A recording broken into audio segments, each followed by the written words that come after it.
I Nice. actually snuck in for a few minutes. It was awesome. Nice. Thank you. That's awesome. Thank you. Good job, Steve. Thank you. Thank you. It looks like we're now live on YouTube.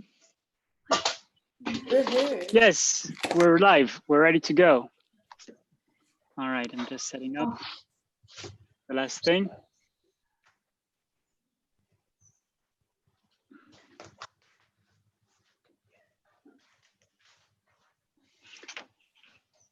All right. Good job, Steve. Thank you. Okay. There we go. Okay, so we're ready now.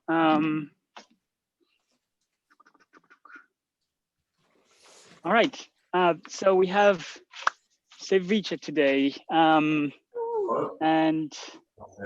how many? Yeah, so how many of us are here? It's like 30 of us. 30 people. Amazing, amazing. All right, so ceviche, and as usual, the idea is that we're all gonna try to do the best we can with the ingredients that we have at hand, right? With our local ingredients, with the ingredients that inspire us, and that we want to experiment with, right? So to give kind of a little bit of a template, and try to show you as many different things as possible, I chose one fish ceviche, right, to do the traditional kind of more Peruvian ceviche, Peruvian Ecuadorian ceviche. I took shrimp, so to do the more Colombian version, and I'm going to do 2 vegan or plant-based ceviches. And really, I think there's even more space for creativity with the plant-based ceviches than actually with the seafood-based, because there's a lot of conditions for a fish to be perfect for ceviche. And it's not easy, right? You need to have fresh fish. Otherwise, you're going to do an average or even a bad ceviche. There's no secret. But if there's one, it's the freshest produce possible. So I would say that it's almost easier to do an exceptional ceviche with plants than with fish. That said, when you have fresh fish, it's very simple to make it perfect. So we're going to be talking a little bit about that. And I was lucky with the fish yesterday when I went to buy it. I got sea bass, also called Luina in Spanish. It's a wonderful fish, and I got it from the fishmonger here, who got it straight from l'Île d'Oléron, not far from here on the ocean.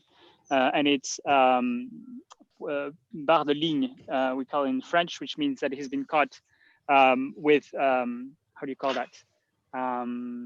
With a line, right? It's a sustainable practice of fishing. So I'm excited, and also because that I got a whole fish. So we're gonna go into the technique of filleting a fish in the best possible way. That's where ceviche starts, with the fisherman, right? The fish ceviche. And so it starts with really understanding how if the fish has to be alive almost when it gets to your place, right? For you to cook it. So that's where the story of ceviche begins. And so I'm excited today to have a whole fish. It's in the refrigerator right now. Hello, Séverine, bienvenue. It's in the refrigerator right now, but later I'll take it out, and I'll use that opportunity as well for some of you who might be curious about filleting fish techniques, right? So it's a very kind of specific technique that we're going to be exploring together as well, and then we're going to be talking a little bit about knife skills. I actually took out 3 different knives to show you the different kind of particularities of each of them. I've actually been thinking of the next advanced class to be on knife skills exclusively. on knife techniques, and how to sharpen knives, how to keep knives. Let me know if that's something that you find interesting, and we'll make it happen. Yes, please. Yes, Yeah, please. cool. Because I think that's, it's an essential aspect. It's like, in order to be a good painter, you need to know about brushes and you need to know about color. And in order to be a good cook, you need to know about knives, which is your brush in a way.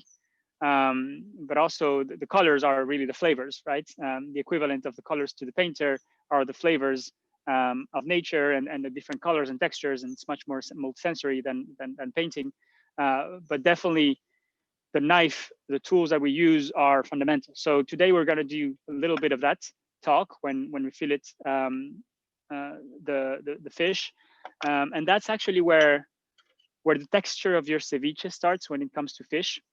It starts with the way the fillet is lifted off the fish, because there's a particular technique that keeps the flesh almost as if it were still on the animal. And there is a technique in which you don't do it properly with a knife that is not sharp, or where the flesh starts being kind of broken and it breaks down, and you kind of start pounding it a little bit, and it loses texture and it loses visual beauty, right? So it really starts with the whole fish. So that's for the fish. I'm going to show you a little bit of kind of the ingredients that I have here and what I'm going to be improvising on. And then I want to ask you all to share with me a little bit of your ingredients, so eventually I can give you a little bit of a guideline, or you should be preparing it this way or the other way, because I'm pretty sure we all have different ingredients. I'm also going to talk a little bit about more of the technique, especially when it comes to acidity and cooking with salt and lemon, and about this flavor harmony, right? I mentioned on the post yesterday, I mentioned the 5 different elements that we're going to be talking about, that are key to making a good ceviche. And so we'll go over that as well. Okay, so I'm going to show you a little bit of what I harvested for kind of the elements that are going to go with the ceviches I'll do. So I have some really spicy pepper right here, super nice, and it really reminds me of the Peruvian versions, super spicy. There's instead of coriander, because I didn't have much coriander and I didn't want to get the one on the supermarket that was imported, so I got this this coriander that was in my garden. So just a little sprout of coriander. So I don't have much, so I'll only make one with coriander. The others ceviches, I will make one with huacatay. Huacatay it's called also Mexican marigold. It's also called Peruvian black mint. And where did you get the huacatay? I got it from the garden. Actually, we're growing it. We have 2 big plants from a Peruvian friend who lives in Bordeaux, who grows plants, and he sold us 2 tiny little plants in March, and now they're huge. So we have a lot of huacatay, and so I'm going to make huacatay ceviche. You know it too in Bolivia, Ariane? Yes, we call it huacatay. We use it for a lot of dishes, and I miss it. So it's amazing that you have it. Yeah, right. That's kind. I can send you some on a little post. Maybe it'll arrive. But yeah, huacatay. And tell me, in so usually in Peru and in the Andes, in the northern Andes, they use it in soups, right? And with kind of creamy soups and stews and tea, right? It's a medicinal herb. How do you use it in Bolivia? We use it for, we make a lot of dishes with chili, with different chilies, dry chilies that we have in Bolivia that they don't have in Peru. They have some differences. So we use them in a thing that's called, for example, queso macha, that's made with choclo. and with milk and cheese and huacatay. So it's the huacatay that gives the taste, and I made some pesto with it too. It gives it a kick, a good kick, but it's really good. It's powerful. Really nice. Yes, I love it. It's And like llajua, what else? we put it in llajua too. Llajua is the sauce, the spicy sauce that we eat every day with everything. Like the ají, like in Colombia we call it ají. Yes, amazing. Yeah. similar techniques, different names, different particularities, but yeah, there's a lot of the Latin American and Andean gastronomy that goes from north to south for sure. And how would you describe, because this herb is much more of your culture than mine, but how would you describe it, so folks can understand a bit the flavor of it? Well, it has an earth flavor, but it's like a very strong earth flavor, in my opinion. We use it a lot with another herb that's called quirquiña too, and they both have the same earthy, like a little bitterness in it to it. It's really hard to describe. It's really hard to compare it with other things. It's very special. It does have a bit of the pungency of mint as well, right? You feel it in the nose, right? So there's, it's beautiful. So anyways, so that's kind of, and for everybody to kind of go into one ingredient, right? So right now I have huacatay, which is an Andean product, which goes kind of in line with the principle of ceviche. You may have coriander, you may have other herbs, and the important thing here is, what Ariane just said. There's earthiness. It's very complex aroma. It's slightly bitter, and it has, in my opinion, a lot of pungency, a bit like this pungency of mint, right? That it gets you in the nose. So those are the elements of this particular herb that I would be adding to my flavor alchemy, my flavor harmony of my ceviche, right? So using these plants, I will not do the same amounts of lemon, of other ingredients, and as if I were using coriander, right? It's a particular kind of profile, aromatic profile, and so that's what I want you to experiment with the ingredients that you have at home. If you chose parsley, right? If you chose basil, that's perfectly fine. Maybe you can tell me a bit of what you've explored, but the point is that you need to try it, you need to smell it, and you need to put that aroma in the library of your mind, right? In the library, your olfactory library. And when you do that, right, it stays there forever, right? It's like Ratatouille, remember that movie where he's kind of smelling things and kind of remembering and kind of putting things together, and how two aromas combine and synergize, right? That's how flavor works. And I always say to students in general, and especially when we talk about wine as well, you have an olfactory memory that you keep on nourishing like a library, right? And if you only read a poem once, you will forget it after 2 years, right? But if you read that poem once a year for 5 years, you will never forget it. In the same way, it happens with aromas. You put these aromas, you try them, you put them in your memory, and you will keep them at some point forever in your mind, and they will always be there in your library, in your mind's library, to bring back when you need it, right? And to think of like, this dish is missing something, right? I'm gonna add some oregano, right? And I think that's what you train, and it's important for you to kind of explore that. Who said Ratatouille referenced this session? Steve? I see everybody's laughing on the chat. What happened? I will let the referencer explain.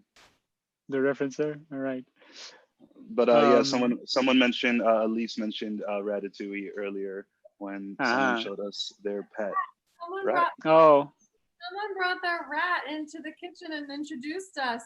And I was like, who was that? The rat? Maria. You're right. What's the pet? Maria.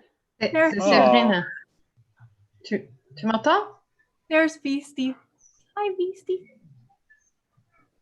There he is. Qué lindo. Si se llama bestia. Oh, trying to find it. I didn't mean to there we go. sidetrack y'all. No, it's good. It's great. Right. So. Right. So, just right. So going back to the topic of herbs, I'm also going to do a ceviche with which one is it that I'm going to add? Right, the mushroom ceviche. I'm going to add, I think coriander and mushroom go well, but it's not the best pairing. So I thought of like what herb goes well with my mushroom ceviche, and mushrooms go very well with thyme. They go very well with oregano. They go very well with parsley as well, right? So for that particular one, I'm actually going to use oregano flowers. So I have them here. It's super kind of aromatic, right? Oregano, and that is going to go very well with mushroom. So when I tell you that you need to think about flavor pillars, it's really to give you a structure under which you can improvise, right? It's like in music, you can't just improvise whatever notes. You need to know the scales, and if you improvise within the scales, it will sound harmonious. Same with food. Right. I have some background noise. I'm not sure if it's Diego. Maybe if you can unmute yourself. Sorry, it's just that otherwise we all hear each other. Right. So that's kind of. So that's for the. Ariane. Yes. Can you mute yourself? Sorry. No worries. Right. So that's kind of in terms of the herbs, right? I'm going to use oregano with the mushroom because I know those two are friends.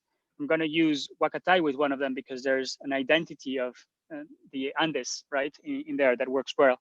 Because I don't have coriander enough for doing all the ceviches. So it's just for you to have an idea.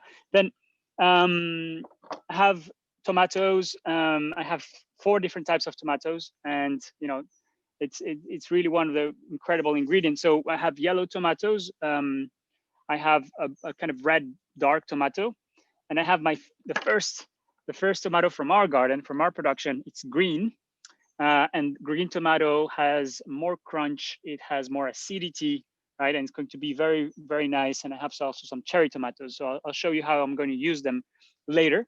But if you have several types of tomato, they might have a different role to play. And then I have some crunchy veggies as well. And final thing I want to share with you before we move on is I want you to, so maybe you have 1 or 2 varieties of lemon, ideally 2, right? I got some imported limes just because, but if I had to do a ceviche here in Bordeaux, I would do it with the local European lemon, right? The yellow lemon. So I have both. And I want you to taste your lemon. So it sounds a bit odd, but this is really important. And now we're going to talk a little bit about the technique, right? So there are 5 different pillars to the flavors to the harmony, right? So there's the freshness of the ingredients, number 1, right? As I told you, freshness of the fish, freshness of all your ingredients. Freshness means texture most of the time.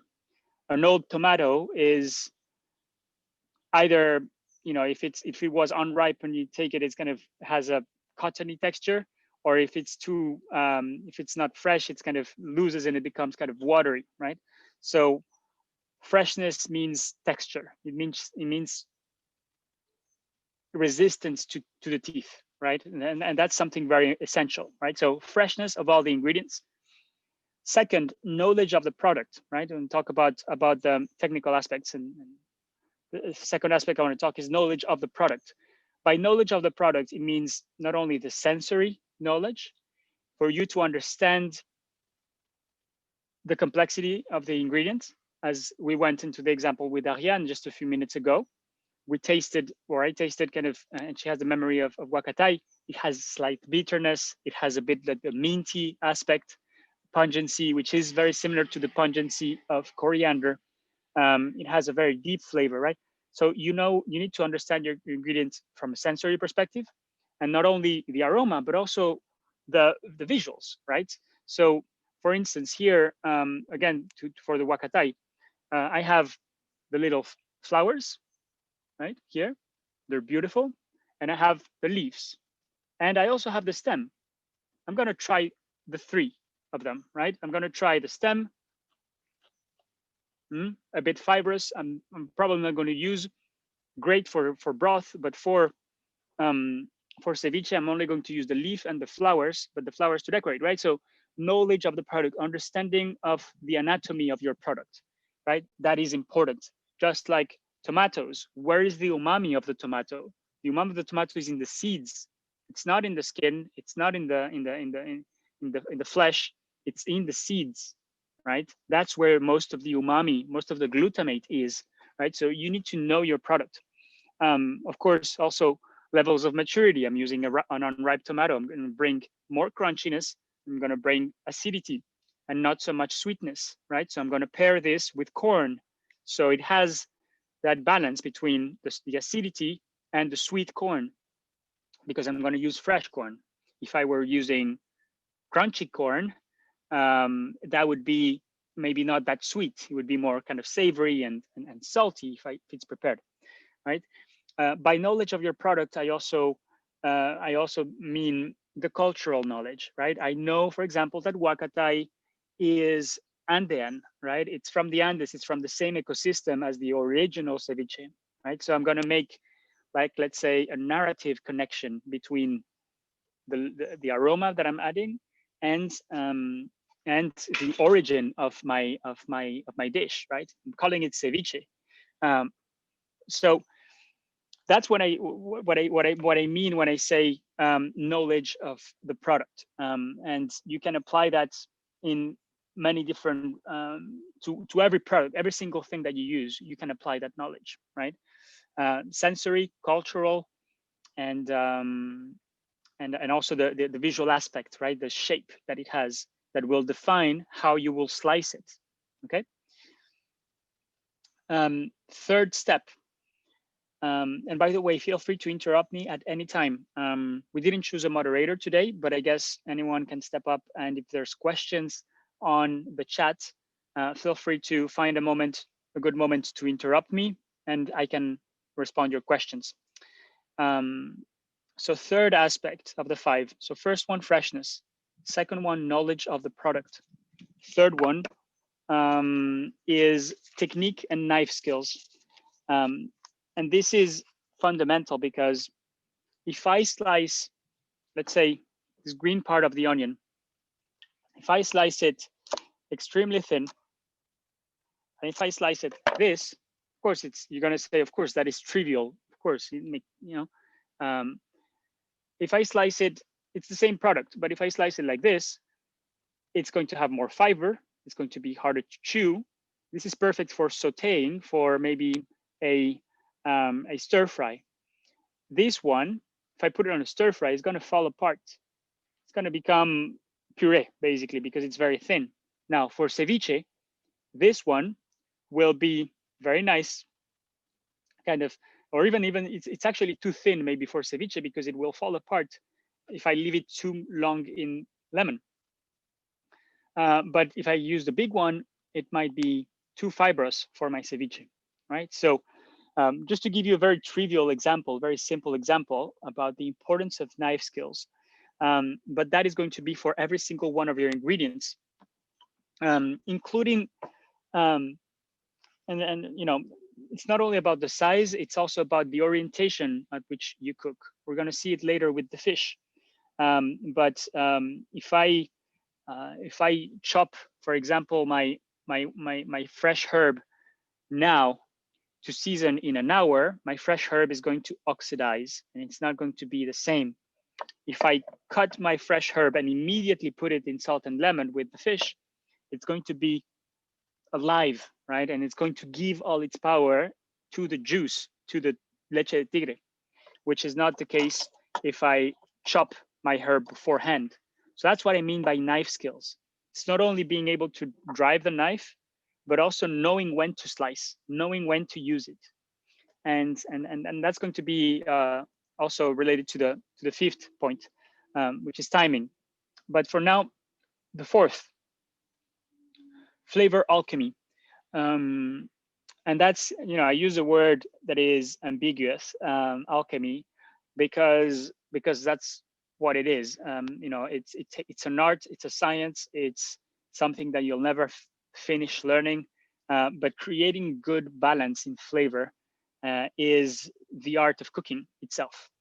And when we say flavor, as some of you know, if you've seen my previous advanced classes, we taste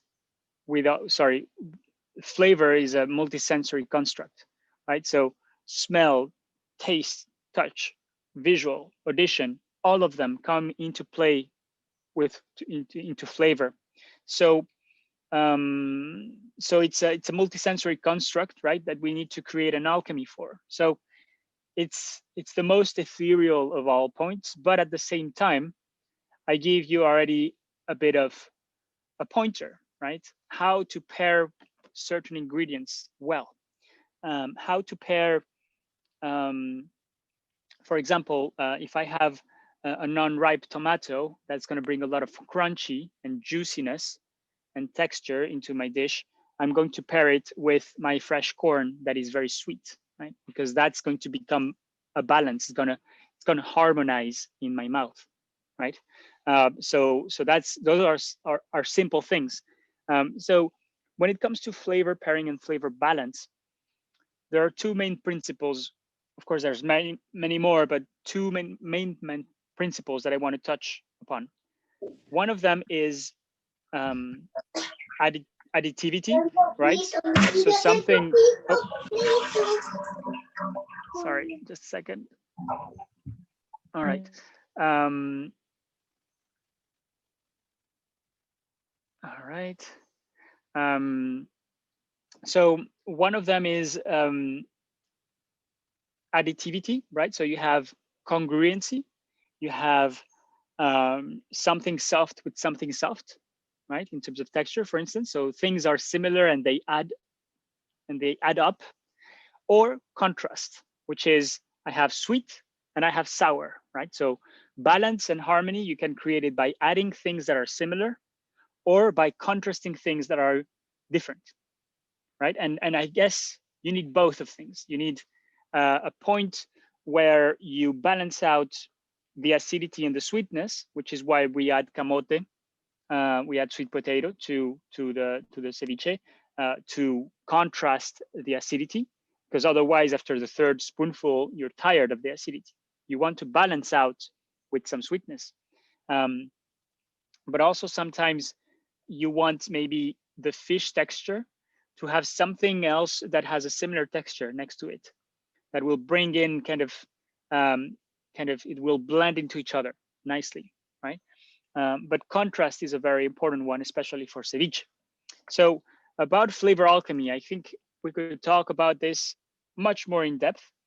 But for now, I'm just going to keep it at that, creating contrasts and adding up things that are similar and harmonious together. And the fifth aspect, yes, questions. You mentioned the sweetness of the sweet potato, and should we cook that beforehand? Yes. So some ingredients that you may use, especially when it comes to vegetables.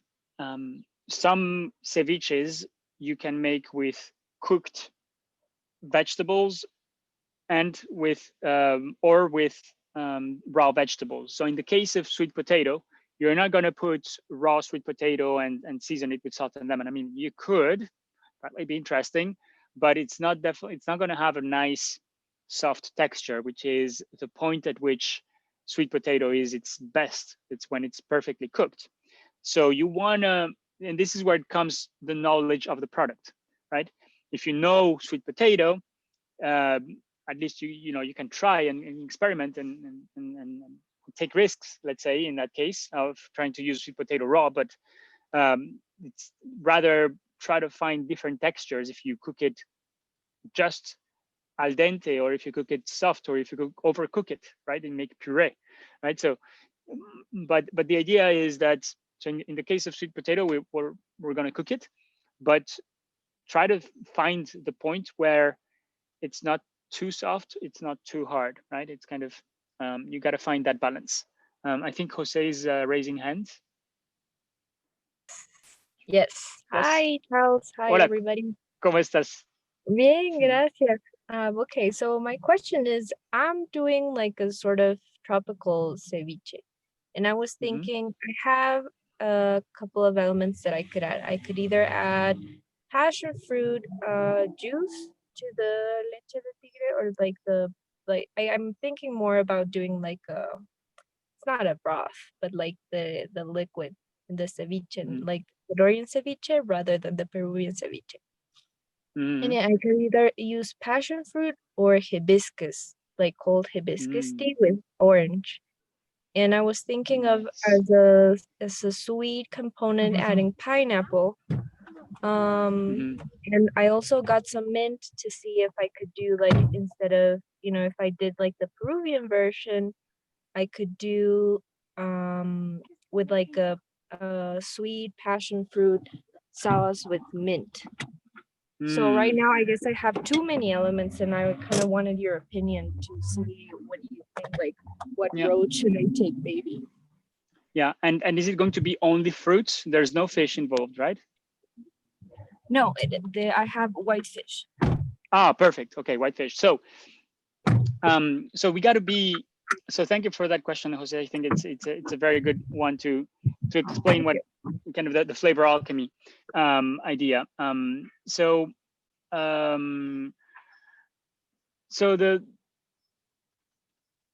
there's a fine line between kind of in creating a ceviche that is kind of interesting, innovative, and creating something that is not ceviche, that is something else, right? So when you innovate something, try to always stay close-ish to what ceviche is understood to be, right? Especially if you're in Ecuador and people know ceviche, right? If people don't know ceviche, well, you can do more jazz, and people will, still probably connect with it. But the point is that your concept cannot be too far away from what people expect. Otherwise, there will be a disconnection. So that's to say that, for example, if you use pineapple and passion fruit and mint, you might lose the grip of what the ceviche was, because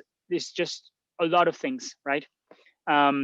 But if you do, for example, passion fruit, and passion fruit is a great idea, by the way, because passion fruit is very sour and it has lots of acidity, and just passion fruit can cook the fish, right? Of course, you can add lemon as well, but if you add all of the things that you mentioned, it will be too much, right? And it might become a bit confusing.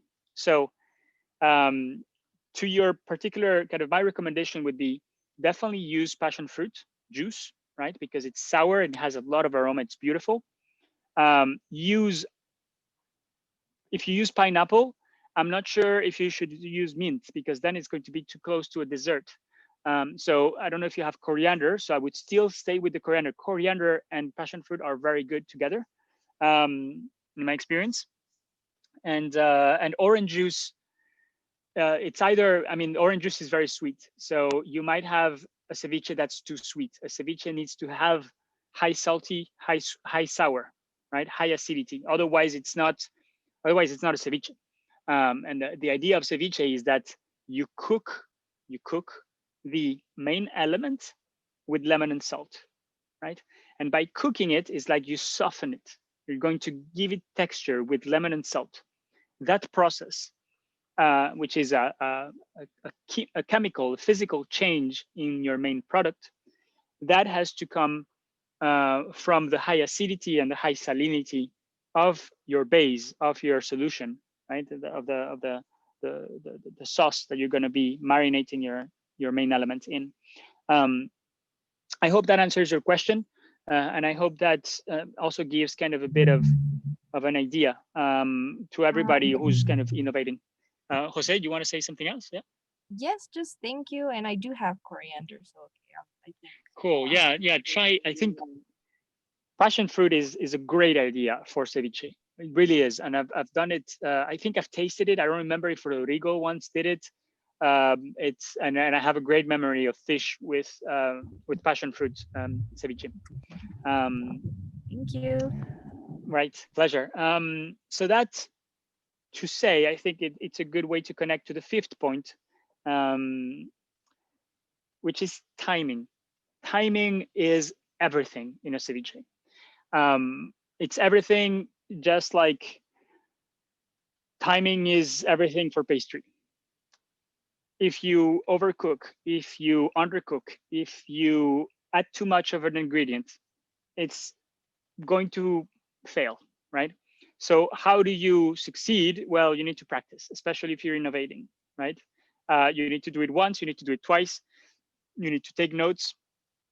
You try a new idea, you taste it, might be a good idea that needs some changes, and you try it again, or you scrap it and you say, no, it's not a good idea, let's go on to the next idea. But the point is that you need to try over and over again.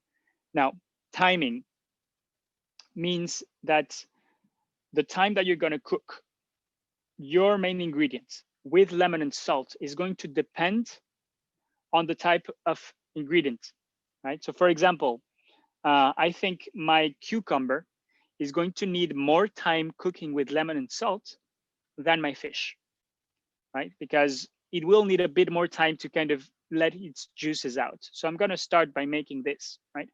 And the first one I'm going to marinate is this one.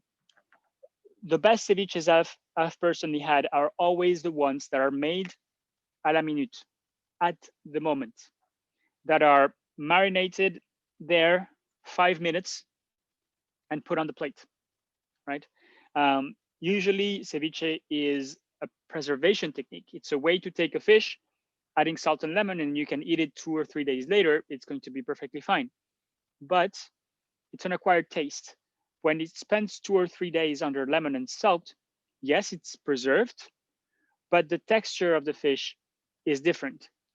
And you may like it or not, but it depends. So Colleen the other day was saying, oh, I'm gonna do, I've done beetroot ceviche, right? Raw beetroots makes sense that you need to add salt and lemon the day before for them to become tender, right? I've never tried it. It's an interesting idea. In this case, I'm going to do only ingredients, mushroom, fish, that just need a very short time cooking with the lemon and salt. So basically, I slice it, add the lemon and salt, I slice the other ingredients, and then I add them on the go to this, mix them and put them on the plate. If you make a huge amount of, if you need to serve 100 people, yes, you can eventually marinate it before, but it's very easy to overcook it. It's very easy for the lemon to become bitter, right? And that's kind of a very important part of timing. And then we're going to taste the lemons. What questions do we have, or does anyone want to share? I do have a question. Yeah, please.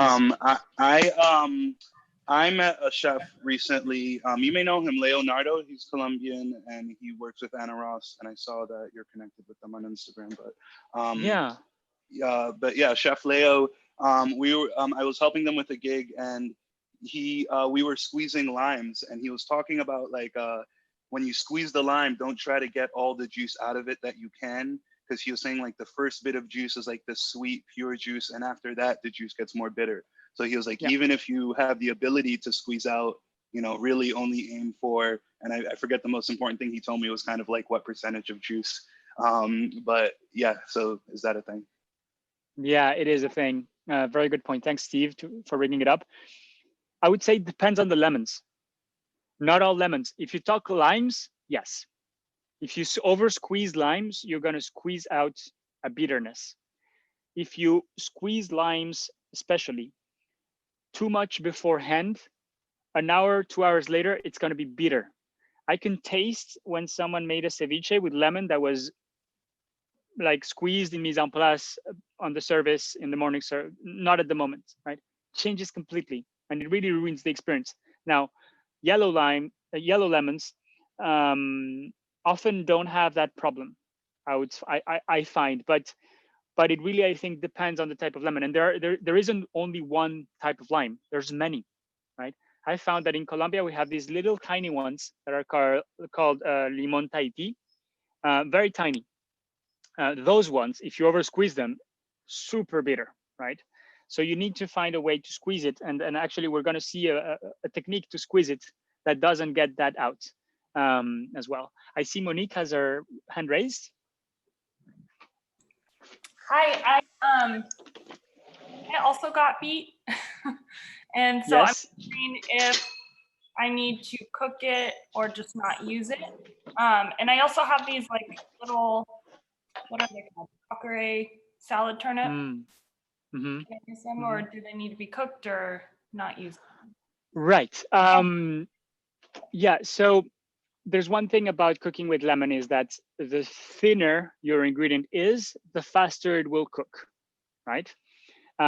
So I will say definitely try it and make it very thin.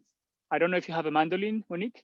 If you have a mandolin, you're going to try that. And I would also say do one beetroot and one turnip very thinly sliced, so you can try it now. And do one where you make little cubes, like a brunoise, 4 or 5 millimeters, or even 1 centimeter, and leave it overnight. And tomorrow you'll see what happens, okay? And which one you prefer. So that way you learn, and you maybe eventually share what you find with us. But that's kind of important. There's of course the lemon overnight. Don't add too much lemon, because otherwise it will become bitter. So especially if you're going to keep something overnight, just add like a little bit of lemon. Do not drown it in lemon as we would do for a fresh ceviche, right? And the other thing is that the problem with vegetables like this that might take a bit of time to cook is that you need to slice it very thin, right? And it's going to be more like a carpaccio, not a ceviche, right? So we need to innovate, but we need to still keep the texture of the ceviche. Is that often you have or whole kind of piece of fish like the shrimp, or you have cubes, right? So if we change too much, it's not a ceviche. It's more like a tiradito, right? Tiradito is what we call in Peru fish that is sliced very thinly and then marinated, right? So depending on how you cut your main ingredients, you will have different results. And it might not feel as much as a ceviche if it's very thin, but definitely try it and tell us what comes up with that. Question. Yes. Oh, hi. Oh, sorry. Oh, hold on a second. I'm trying to turn my video on. Can you see me? Yes, we can see you. Oh, okay. I have this, is a palmito? Am I going to marinate this? Yes, you're going to marinate it, but hard palms are often already pre-cooked when you purchase them. I'm not sure if yours is pre-cooked. If it came in water, it's pre-cooked. Because sometimes we can get it fresh and it's a different texture. It's wonderful both ways. In your case, your palmito, your heart of palm is not really going to cook, but you can reproduce the feeling of a ceviche with it because of the texture that is very appropriate, right? Because it crunches and it's quite nice. Yeah, does that answer your question, Esmeralda? Thank you. Perfect. Yes, thank you. Okay, someone else has any questions about their ingredients? Yeah, we got a question. See? We're thinking about using a racacha instead of camote. Yeah, What do you think about that? That's great. That's a great idea. That's a great idea. Arracacha and even yuca, even manioc would work well, but arracacha in particular has that sweetness, right? That camote has. Arracacha is ñam. How is it in English? I forgot. I was looking for the name in English and I couldn't find it. I think it's yams. I think that's how they call them. Yam, Y-A-M. But that's a great idea. The thing about yam or arracacha is that it's white, right? And we're not going to get the same color contrast. I don't know if you can take a look at that's a beautiful version. Yeah. So we have many varieties like that in the Andes in Colombia. So definitely experiment with things that are not camote, that are local, that have the same sweetness. And if you cook them, it's going to be a perfect balancing of the acidity. So yes, for sure. Good. Thank you. Thank you. Okay, pleasure. Gracias. I have a question. Yes. Like about the lemon and the bitterness of the outside. Like when we're trying to find that umami, that balance, like can we at the end of it use that bitterness to complement our ceviche to maybe get more umami on it? Is there a use for it? Yeah, thank you. Hola, Tami. Thank you, Tami, for that question. And so, so first thing, let's not confuse bitterness with umami.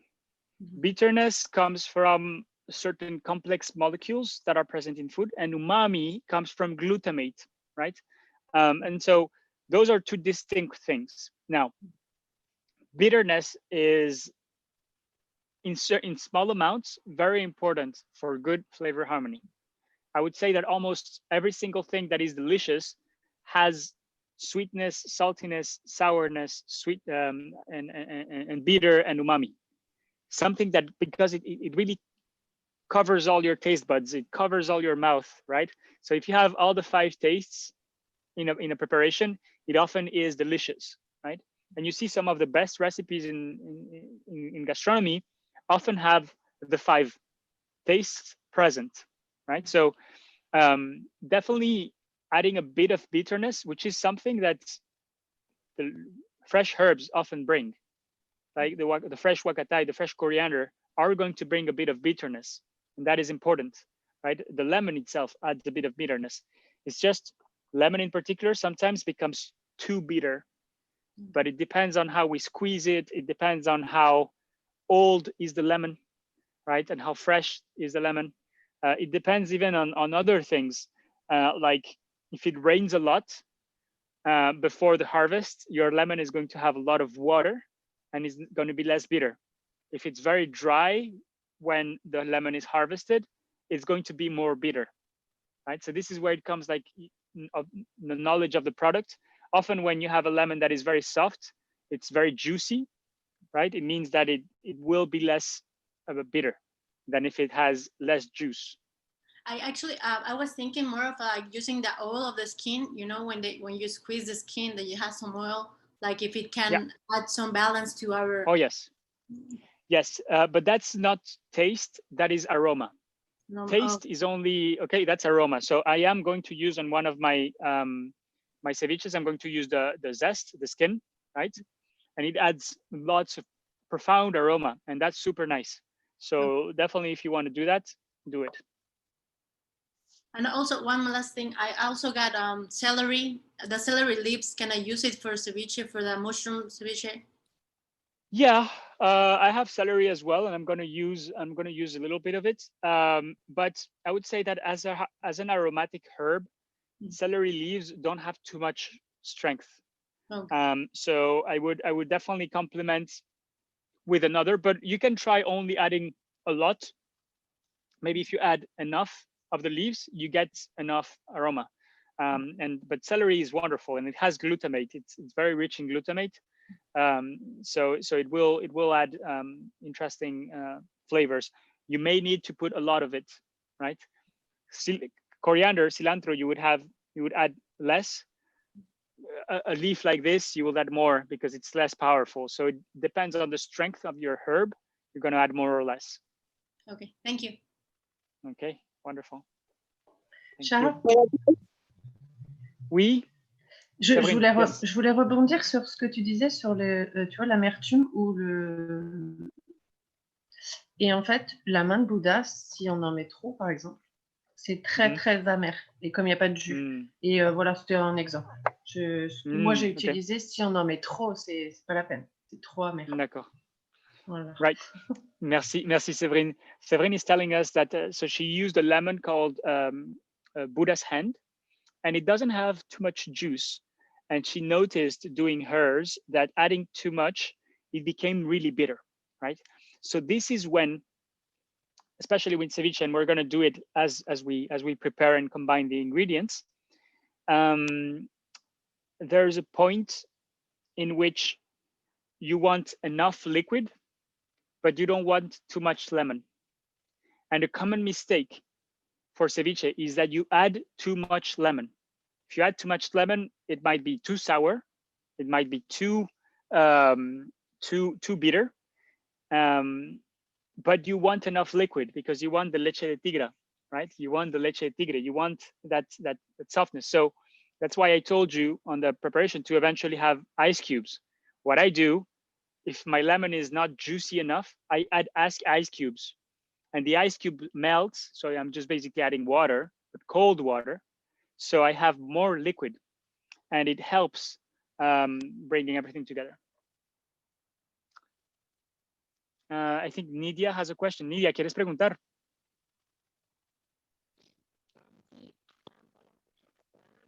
Oh, I can't hear you.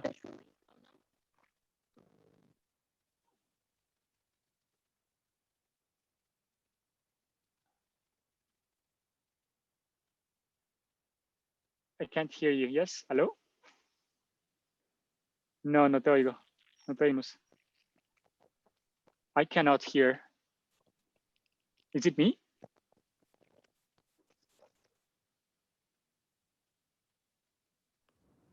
I see. Okay. So I Super. usually prepare nopales with chili, tomato, onion, lemon, and cilantro. But I back home to prepare them different. But I just realized like what other way can I like prepare them like to taste different? Right. So nopales. So for everybody, nopales are cacti, and they have really incredible texture. They're super nice. Bye, Maya. Thank you for joining us. I think next live cooking class we're going to do it a bit earlier to be more friendly with those in India and in Singapore and Hong Kong. Nidian, so for the nopales, there's a few ways in which you can go, but I guess you need to try to do it sliced thin and cook it with the lemon and salt from raw and see how that works. The other thing that I would recommend is eventually grilling them. Okay. Just a tiny bit, just enough to get them soft, right? Pass them on the fire a little bit and then cool them down and then make ceviche with the nopal that has already taken a bit of smoke. I think that could be something really interesting. And of course, you can also boil and just cook it, and then not overcooking it, leaving it kind of al dente, right? Not cooking too much, and maybe cutting it after that. So cook it whole, cutting it after it's cooked, and then make the ceviche with it. And I think you'll have 3 very different results. Which one is the best? I'm curious to know. I would definitely think I'd be curious about the smoked and the burnt one because it's going to have so much depth. But I think nopal is so special ingredient that you can have different textures and it's going to be nice either way. Okay, chef. Gracias. Con gusto. All right. Do we have more questions? I have a quick question. You mentioned in your post that you can use popcorn with ceviche. How would you implement that? Yeah. Hi, Clara. Yes, so that's something that when I saw it in Ecuador, I was like, what the hell? Why is popcorn here, right? Because popcorn to me was such a thing that you eat at the cinema, right? When you go to the movies, and it's like, why are they putting popcorn on my ceviche? And it's actually, popcorn is an ancient indigenous preparation. Popping corn is something that has been done for thousands of years, right? And so in Ecuador, it is traditional to pop corn and to put it in the ceviche to bring in. And so the popcorn, so basically what you do is you have your ceviche, and on the side, you have a little bowl with popcorn. And you take some popcorn, and you can either eat popcorn as you eat the ceviche, right? Because you eat the sour ceviche, and you have the popcorn that is going to bring that sweetness, right? So just eat one and the other. Some people prefer just drowning popcorn inside the ceviche, and it becomes soggy, and it's super nice texture, right? So then it's an acquired taste, and there's the people who put their popcorn inside the ceviche, and those who just eat it on the side. But both ways, it's super nice. Thank you. Okay, pleasure. I have a quick question about clams. I cook them in the lemon and salt, I'm assuming, as well. So there's two ways to go about that. Yeah. Oh, and then do I there's cut two. them? I don't know. Say it again. Do they get cut up? They're so small already. So. Right. So you can either steam them, right, and cool them down. So steaming them can go in many ways. Like in French way would be steaming them in white wine reduction with shallots and parsley, right? You could steam them simply with a bit of water. You would get the juice of the clams. You don't waste that, because that's very nice. Especially try to not overcook your clams. Then you take out your clams, and with the juice that came out, you make your leche de tigre with that. You add some salt, you add some lemon and all your ingredients, and then you have a ceviche with cooked clams. That's one way. And the other way is to do it with the raw clams, which is a completely different story. And I would say that only do that if you are 100% sure that your clams are 100% fresh, caught the previous day, because there's high risk when you're using clams, when you're using mussels raw, that one of them might not be super fresh, and if it's raw, it might get you an indigestion. So you need to be very careful with clams, and in general with these mollusks. So it's important to depending on the freshness, but you can also just open the clams like you would open an oyster, take them out with the tip of a knife, or take them out of there and cook them only with salt and lemon. Some clams have a perfect aroma for that. Some are hard because some clams are a bit more like, depending on where they grew, they might have a lot of a kind of earth flavor that might be a bit too strong consumed raw. So it really depends on your product. Cool. I think Ruth has a question, and then we're going to continue, I think, because we're going to start cooking at some point. But Ruth, you have a question? Yes, I am going to be doing the mushroom and then the hearts of palm ceviche with cilantro. My question is, I'm a big baby with spice, so I grabbed a poblano to go with maybe the mango. Do you think that's pairing? Do I need to leave the pith, a little bit of the pith or seeds into the ceviche? Right, very good question. So first of all, poblano and mango sounds delicious. I'm already salivating just thinking of it. But it really depends on your poblano, right? So you have quite a big one. I would say it depends on how you're going to cook it. It depends on how you want to see it. Is it very spicy, or is it just a tiny bit spicy? If it's very spicy, I would say you need to cut it very thin, right? If it is not too spicy, you can cut it thicker, right?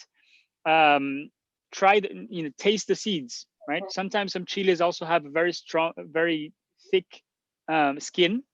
So maybe you would want your poblano to burn it, right? on the flame and burn the skin and then peel it and then use the flesh just a bit burnt, right? Not burnt, but kind of starting to be cooked. Yeah, so you know how you do with the peppers, roasted peppers, right? So you just roast it on the flame. It becomes black. You take off that skin. That might be super nice because you bring out the sweetness of the poblano, right? Which we don't have if you use it raw. Okay. But if you, just like pepper, if you take a raw pepper, gotta be nice, very crunchy. But if you roast the pepper, you're gonna bring out the sweetness. Yes. Same with poblano. Okay, so it depends on what you want to create. Thank you so much. No worries, thank you. All right, one last question maybe before we start cooking. Are we good? Muse has a question. I'm not sure if you wanna ask it. Lina also said something. Raw octopus is not a good idea, I think. I'm just seeing it here. Okay, Steph has a question about scallops. Who else has a question? Me. Who's me? Hi. Hola. Muse. Muse. Hi. Yes, Okay, go ahead, Muse. I happen to have black fermented garlic and also lemongrass. Any way to incorporate them? I have enough ingredients to make all 4 ceviches. Beautiful. That's great. So black garlic, beautiful ingredients. I'd say that you could squeeze a tiny bit of black garlic into your preparation, or you could slice very thin and use it to add it on top at the end of your dish. Garlic is not too traditional with fish ceviche, but we use it for shrimp ceviche in Colombia. So I'd say that if you have shrimp, then you could use the black garlic for the shrimp. And for the lemongrass, the thing about lemongrass is that it's a bit hard, right? So two options. One is you kind of really squeeze it and make a puree with it, and then you maybe infuse the lemon with lemongrass and then use that. That's an idea. I don't know, but if you for lemongrass, I think you could also just make sure that you only get the heart of the lemongrass. So yeah, that part, you peel the external leaves, you just get the center, the part that is most tender, and you slice it very, very thin, right? Take the heart, and that way, if you slice it very thin, you can add it into your ceviche, and that might be very, very nice. Okay, sorry, last thing, I happen to have pistachios that I crushed too. Could I just add it at the top at the end? That's absolutely, yeah, to add crunch, that's super nice. Okay. For sure. Thank you. Good ingredients. Okay, great. Thank you, Muse. All right, there's a question I want to answer about the scallops, Steph. Scallops, you can either slice them, just make slices like horizontal slices and have like the whole slice, or you can make cubes just like you would treat fish. And then cook it. I mean, you would use them raw and you would just cook it with salt and lemon, right? And Jose just saying, yes. Are we gonna go cook simultaneously? Yes, that's the idea. And we're gonna start now because we've had a lot of questions today, and I've been talking quite a bit to try to give you as much information as I can. But we're gonna start, and yes, we're gonna start. We're gonna do general preparation for 10-15 minutes, right? So we're gonna cook many different ingredients. If you have, Jose, you're asking about your veggie, the veggie version first. I think I'm just gonna prepare all the different ingredients. I'm gonna show you how to cut the onion, ideally. And I'm gonna slice all my ingredients. And once I have all of them sliced, I'm gonna prepare them kind of towards the end. So the invitation is that all of us now start getting to cooking. to slicing, basically. First, we're going to slice our ingredients. And depending on the ingredient that you use, we will slice it in a different way. So I'm going to talk about why I'm slicing in a particular way, so you too can slice in a similar way. Again, feel free to ask questions, but rather on the chat, and maybe have one moderator. So that's one thing. And to moderate today, I'll take over yes, moderation if you don't mind. Super. Thank you, Elise. Amazing. One thing I want us to do before we start slicing is I want you to taste your lemons, right? It's something fundamental, because depending on how sour they are, they're going to cook faster your ingredients. Depending, they might be bitter, they might be rather sweet. So, you know, it's important to taste your lemon. So how to cook a lemon, I guess we're going to start by that, right? I see people often cutting a little slice here and then a last slice here, or cutting it like that and then like that. That's a no. Like, lemon has one ideal way in order to limit the bitterness and maximize the juice that you get out of it. It's like this. You cut it like this, okay? So you have basically the lemon is hanging from the tree from here, right? So I cut it like this, okay? This is how you cut your lemon, and in half, right? So I'm gonna slice my 2 different types of lemons, right? And smell it. Smell your lemon first. Really kind of different aromas, completely different aromas. I love them both. And so what you're gonna do is you're just gonna tip, like just put the tip of a spoon or even your finger if you want. I'm using here the back of my fork. Just gonna dip it a bit into the flesh. And I'm gonna try my green, okay? Try my green, my lime, and my lemon. So it's important that you taste your lemon. I feel, for example, that my lime is a bit more bitter than my lemon. There's more bitterness than this. Both have incredible aroma, but of course, this is much more of the identity of Latin American lemon, lime. Right, so it's important that you get familiar with that acidity and that you understand what you're putting into your, right? A good lemon is sour, but it's also a tiny bit sweet. And not all lemon are equal. Okay. One question that came up. How do you feel about rolling the citrus before you cut and squeeze? Yes, but don't do it too hard. But yes, you can roll it a little bit, which is basically, for anyone who hasn't seen it, we kind of just press it a little bit like this, and it helps kind of getting more juice out. And then to squeeze the lemon, I'll show you the technique later to squeeze the lemon properly. But that's kind of, you know, it's fundamental to understand lemon. Right, so we're gonna start slicing things. We're gonna leave the more delicate things for the end. Like the onion. The onion, we're gonna cook it at the end. We're gonna slice it at the end. Same with the fish. We're gonna start with the things that need a bit more time cooking in the lemon. So I'm gonna start with my cucumber.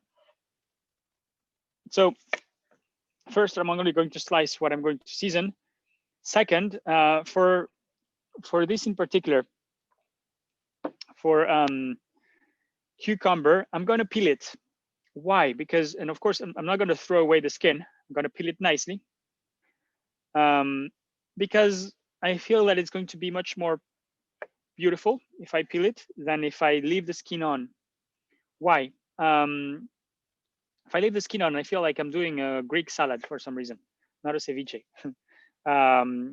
So I'm gonna take off the skin, right? So I have like a texture that is similar to ceviche, to the fish ceviche, which is having like little cubes. but the skin, I'm going to prepare it in a different way and add it back into the preparation, right? So of course, zero waste here. So I'm trying to take off like regular slices, consistent slices of cucumber. Jason asked in the chat a little earlier why the cucumber might take more time with the salt and lemon than the fish. If you take a piece of fish and you press it between your finger, it breaks apart, right? If you take a piece of raw fish into your finger, it breaks apart. You squeeze it. If you take a cube of cucumber and you squeeze it between your finger, it's not going to fall apart, right? It's hard, right? Like you really need to press very hard, and still I'm pressing super hard and it still has its shape, which means that it needs more time to cook. It needs more time to become tender, right? Vegetables will become tender with the lemon and juice. The fish will actually become harder. It's kind of a rule of thumb that I'm giving you here. The point being that it's going to take more time because it's a different texture. Now, this is not kind of universal. Like my mushrooms, for example, they just need 2 minutes of lemon or 4 minutes of lemon, not too much. Otherwise, they will be too soft. Right. So here I'm just doing little cubes, very nice kind of even cubes of my cucumber. I'm making them from slices, but I could also have made them from kind of longer slices. But here the idea is I'm just trying to get some cubes out, nice and even. Okay, whatever your ingredient you're preparing is, the idea is that you do even cuts, not too small, not too big. If you've had the experience of eating a ceviche, often fish ceviche in Peru in particular is very big. The smaller you make it, the cube, the faster it will be cooked. Here I'm making like 1 centimeter cubes.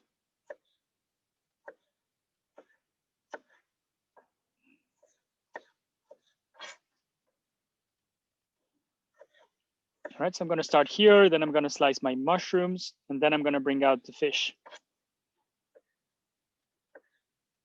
Then I'm going to show you the onion. I'm going to show you how to slice nicely the herbs, chop. And then we're gonna, when we have all our mise en place, all our ingredients ready, we're gonna make all the ceviches in a row. So here, I sliced my cucumber. I'm just gonna put it in a little container on the side. My skins, what am I doing with my skins? I could try to make little cubes, but here I wanna make a nice julienne. So for a julienne, as you can see here, I was using a very long and thin knife. And that's good to go around things. This is good also for fish. But if I want to make a julienne, I'm going to take this knife, which is the santoku. It's a type of knife and Japanese knife. And this is the ideal to make julienne. Okay, julienne is a French word to define thin, long slices. Okay, almost like little hair. This is julienne. Okay, and this is going to cook very fast. I'm not going to add it here because it's very thin. If I add the lemon immediately and the salt, it's going to be overcooked once we want to serve. So all the elements need to come at the perfect point of cooking simultaneously.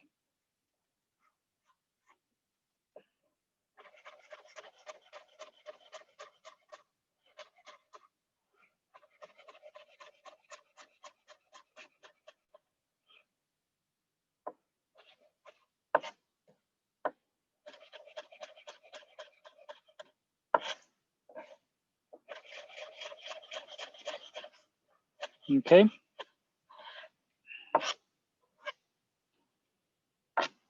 I could stop here, but I'm going to do it all, right? If I have this amount of cucumber, you know, the zero waste mindset is not like, oh, I have enough here.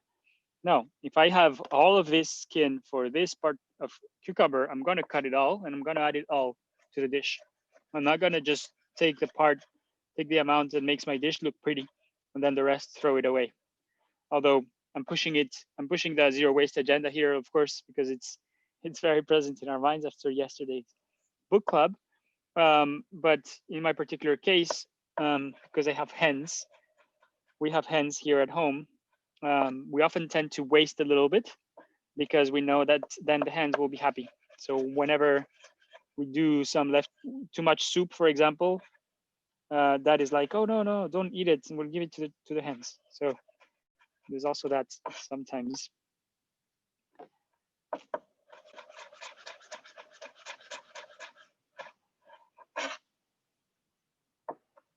Okay.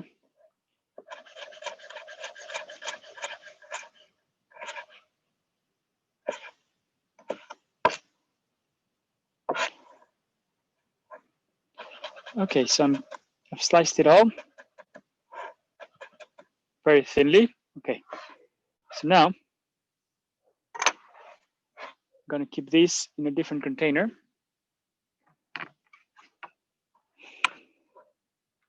Right here. And as I said, I'm going to keep them separate because this might need more time with the lemon than this. So I'm gonna put them separately. My mushrooms. If you're doing mushrooms as well, have a look. So I want them to look nice. So in order to make them look really nice, I'm actually going to separate the stem, okay? Put the stem on the side and take the heads and cut the heads very nicely, like in 6 or in 8 even. So I have a very even cut here. And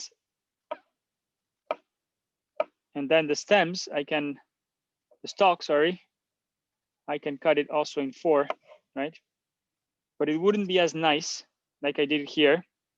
I did it here earlier. I was talking, I wasn't really focusing. And I cut the stem at the same time as the head, and stems are not that nicely cut. So now, okay. So I want nice little pieces and I want them all to be equal, right? This is important. When we say knife skills, like if you have a huge piece of fish or a huge piece of mushroom and a tiny one, the huge one will be undercooked. The tiny one will be overcooked, right? So one or the other is not going to have the same presentation. And also from a purely visual perspective, it's going to look like you did it a bit in a rush. And as we've done research on this, we're doing research at Oxford on the aesthetics of food and plating, and we perceive, even subconsciously, without realizing that we do, we perceive the effort that goes into the food that we eat, and that is a visual language. So so basically the care that goes into the details will be perceived even subconsciously by the people eating, right? That's why we often say, and one way of saying this is, of course, I'm using the very scientific language, but one way of saying this is that, you know, one of the important ingredients is love. It's kind of, it sounds cheesy almost, but it's true in a sense that when you love the ingredients and the person who you're cooking for, you do attention to the details, and that attention to the details goes through in the technique, in the perfection of the seasoning, right? And so anyways, I always say it as, you know, love and respect for the product, first of all, and that will be communicated as well. Staying purely in the kind of culinary art language here. Of course, there's a more emotional aspect of cooking. Charles, Right. a couple of questions. Yes. Someone asked Please. a little bit earlier about the combination of cucumber and mushroom. Will you be using those two ingredients together? I will not. I will not. And I mean, you can try if you like, you know, if you'd like to experiment. Personally, I'm not doing it, right? I'm not sure if I would actually, because they're so subtle in aroma, both of them, that if I add them together, I think it's going to be a bit confusing. But I might be wrong. But I'm doing two very different type of marinades in ceviche for cucumber and for mushroom. For example, I'm going to add tomato here on the cucumber one. I'm not going to add tomato on the mushroom one, right? So it's just the flavor harmony I'm trying to find with these two is going to be different, completely different. So I wouldn't mix them together unless you have an idea of bringing those two ingredients together in a particular way. Thank you. Another question about mushroom was for shiitake mushroom or another type of mushroom. Are you using do you use the same chopping preparation or a different? Chopping will depend on your mushroom, and there you have to play with your kind of intuition. But I would say that in general, when we do ceviche, rule of thumb, you're going to do cubes between 0.5 centimeter and 2 centimeters, depending on the end result, right? If you want it to be more technical and more pretty, and you know, so you do smaller cubes. If you want to do it more kind of rustic and kind of homemade, right? You make larger cubes, but it's a rule of thumb. I mean, you can really do whatever you want. But depending on the mushroom, I would say try to see how you can bring out the beauty of your ingredient. That's my recommendation. If you have a very big shiitake, then maybe slices are better. Not like this, cutting six, not cutting sixths like this, but rather cutting slices like this.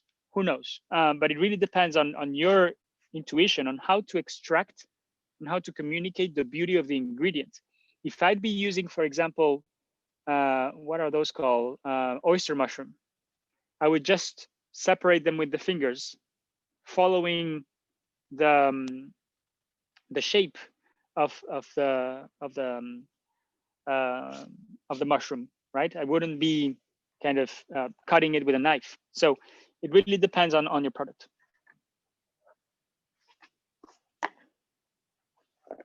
Here I'm adding my mushroom on a different container. Adding my mushroom into a different container and getting ready to move on. Yes? All right, that leads me to one question about the knives themselves. I know you mentioned earlier that you would be really interested in doing a full course on knife skills where you talk about different knives, different skills and techniques for knife.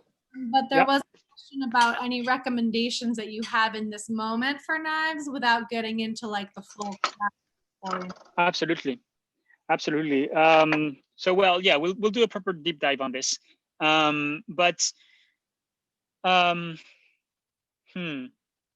So my main recommendation right now is keep your knives clean. Keep your knives clean. And it sounds like a well, duh kind of recommendation, but it's very important. You just use a knife, you clean it, right? I would almost say like, and you're gonna see me later work the fish. I'm gonna do like one cut here, and then I'm gonna clean my knife, and then I'm gonna come back with a clean knife. Clean knives, not kind of little pieces all over. Like really keep your knives clean and dry, right?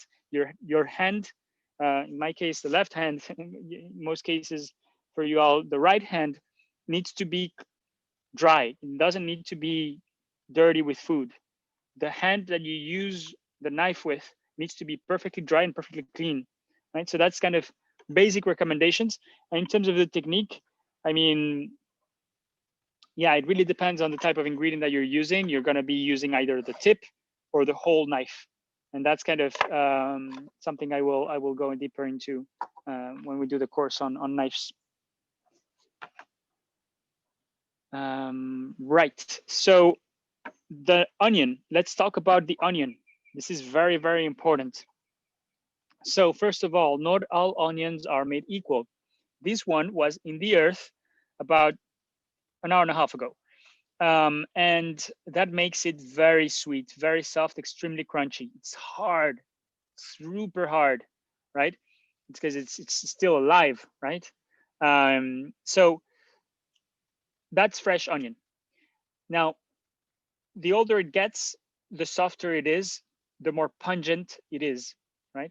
Usually for ceviche, red onion, not white. And I think it's more than a flavor question. I think it's a question of the visuals, right? Red onion contrasts on white fish, so it looks nicer, right? So that's why we use red onion in general. But again here, because it's such an important ingredient, I'm gonna invite you to taste it. But first, we're gonna slice it, right? You see the slice I'm doing here? By the end here. So here's where the roots were. I'm gonna slice that part in two, right? And so anatomy of an onion, I mean, if you are using a supermarket onion or an old onion, which is perfectly fine too, you might want to take out the two external layers. So I'm going to show you, but in my case, I'm going to use the two external layers. But if you're using kind of old onions, oh my God, it's so fresh. I'm having a hard time separate these two. Ah, there we go. So you're going to take out the two external layers, because often they're a bit stronger, and the sweeter part of the onion is actually the heart of the onion, right? This is the heart of the onion. This is the external part, right? So this one might be a bit more strong in flavor and different shape. This one might be a bit sweeter and softer, okay?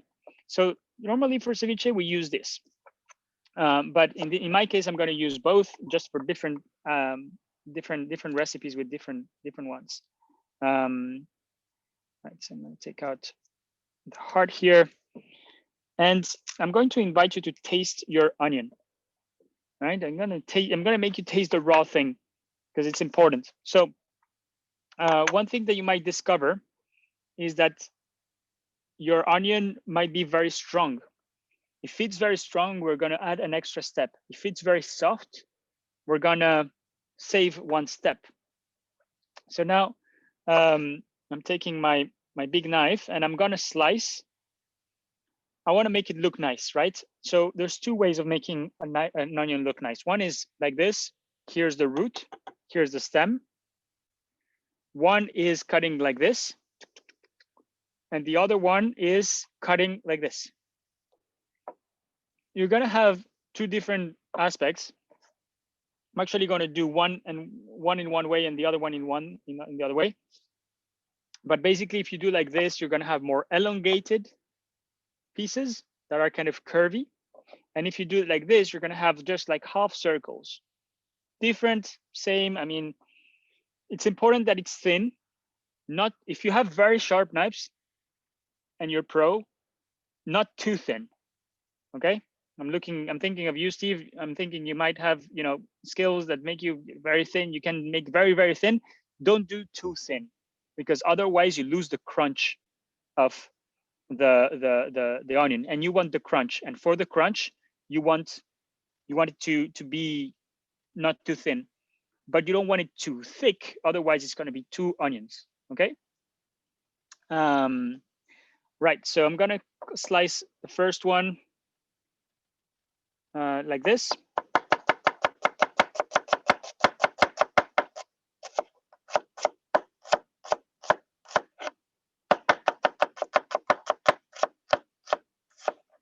Okay, so here, see how beautiful it is, elongated, right? You have the whole beauty of an ingredient here, right? So with the knife skill, I'm actually bringing out the beauty of the ingredients, okay? And this particular kind of elongated shape, you see the heart. We have a slice, a very thick slice here. Slice it in two, okay, right? But here, basically, I'm going to just put them apart a little bit. Look at this beauty, almost like a painting, right? Right, so this is one way of doing it. And the other way of doing it is like this, right? I cut, this one is this one. I did it like this. I'm gonna do it with this direction now.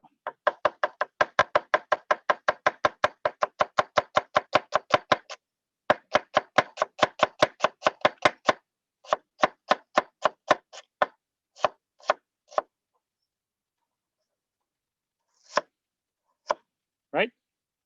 So you have a different aesthetic with this cutting. And I'm spending time here with the onion because, I mean, ceviche is onion, lemon, and all the rest, right? It's like those two ingredients are fundamental, right? So I'm going to invite you. So I have two different ones and I'm going to use it for two different things, but I'm going to invite you to taste your onion. Take a slice. Mine is so sweet. It's not pungent because it's really fresh. So I'm going to keep it like that. I want that aroma to be in my ceviche. If it's a bit too strong for you, take it and wash it a bit in water, in cold water. You put it in a strainer and you wash it under a bit of water, okay? Sabatier. I don't think Sabatier are carbon still.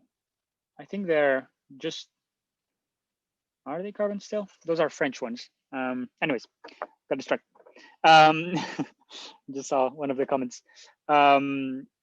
So I have two different types of onions here.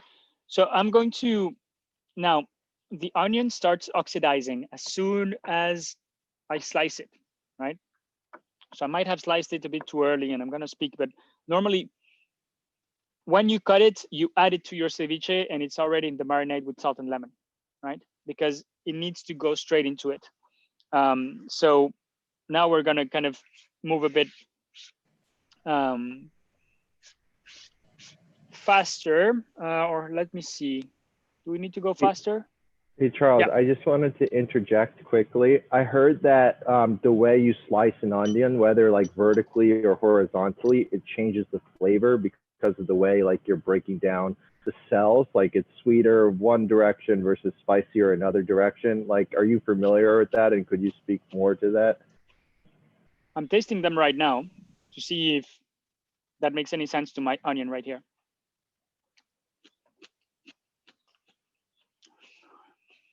No, I think that's a bit too esoteric for me. It might be true. It might be true, but I know that knife can change some properties, but in this case, if there's any difference, it's so minimal that I'm pretty sure it is very marginal change difference. Now, I you know, perfectly fine to do that. I think it's, the change is mostly visual. It's mostly visual. Yeah, but which one would be sweet and which one would be more bitter? Because right now I'm trying them both and. Yeah, for me, like the cut, when you cut from like the root to the tip of the onion, like the way it's in the ground, like up, down, like it's sweeter. So like this for me is like slightly sweeter than the other cut. Huh. Interesting. Does anyone have any thoughts on that?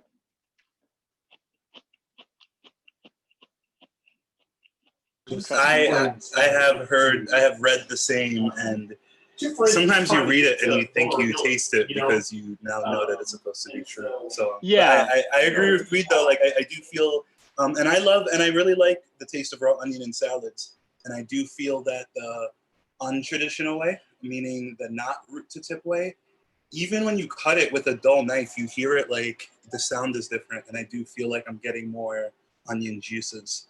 But I like you said, I think the difference is probably minimal. I mean, you make me think now. I might be biased because you told me, but there might be a small difference. I've never thought about this, to be honest. I'm eating a lot of raw onion. I'm gonna have a nice big smell.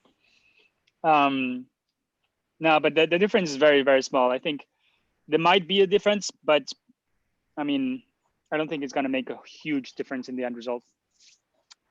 Whew, lots of onion. Okay, some tea. Charles? That happens to me too.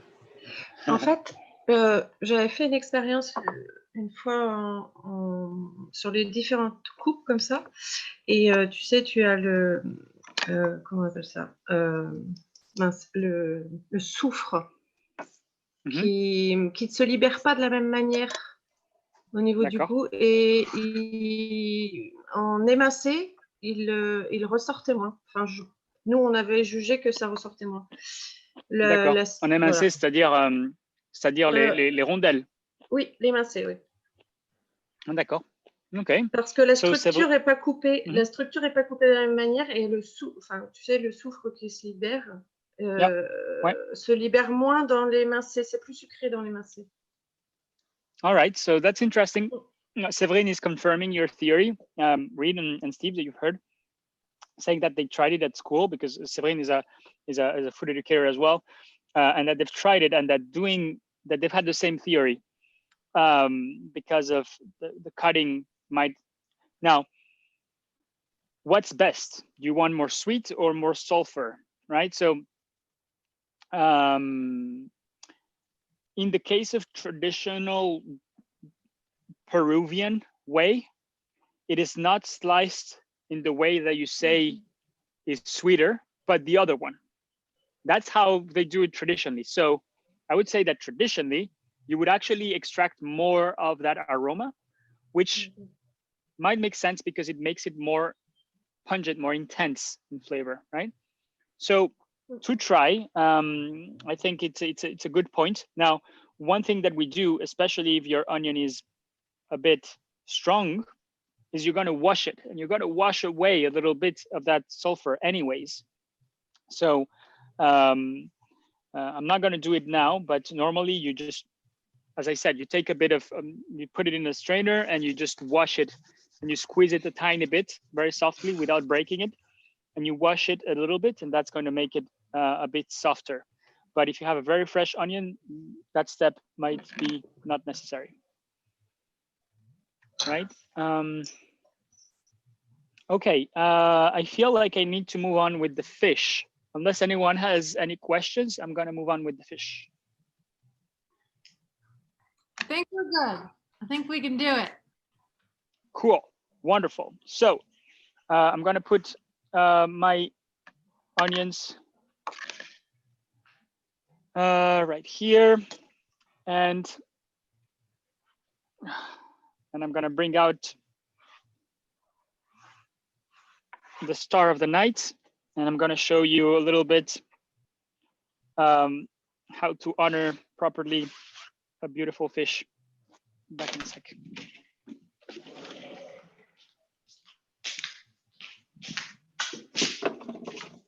Charles, you can still hear me, right? With your headphones? I can, yeah.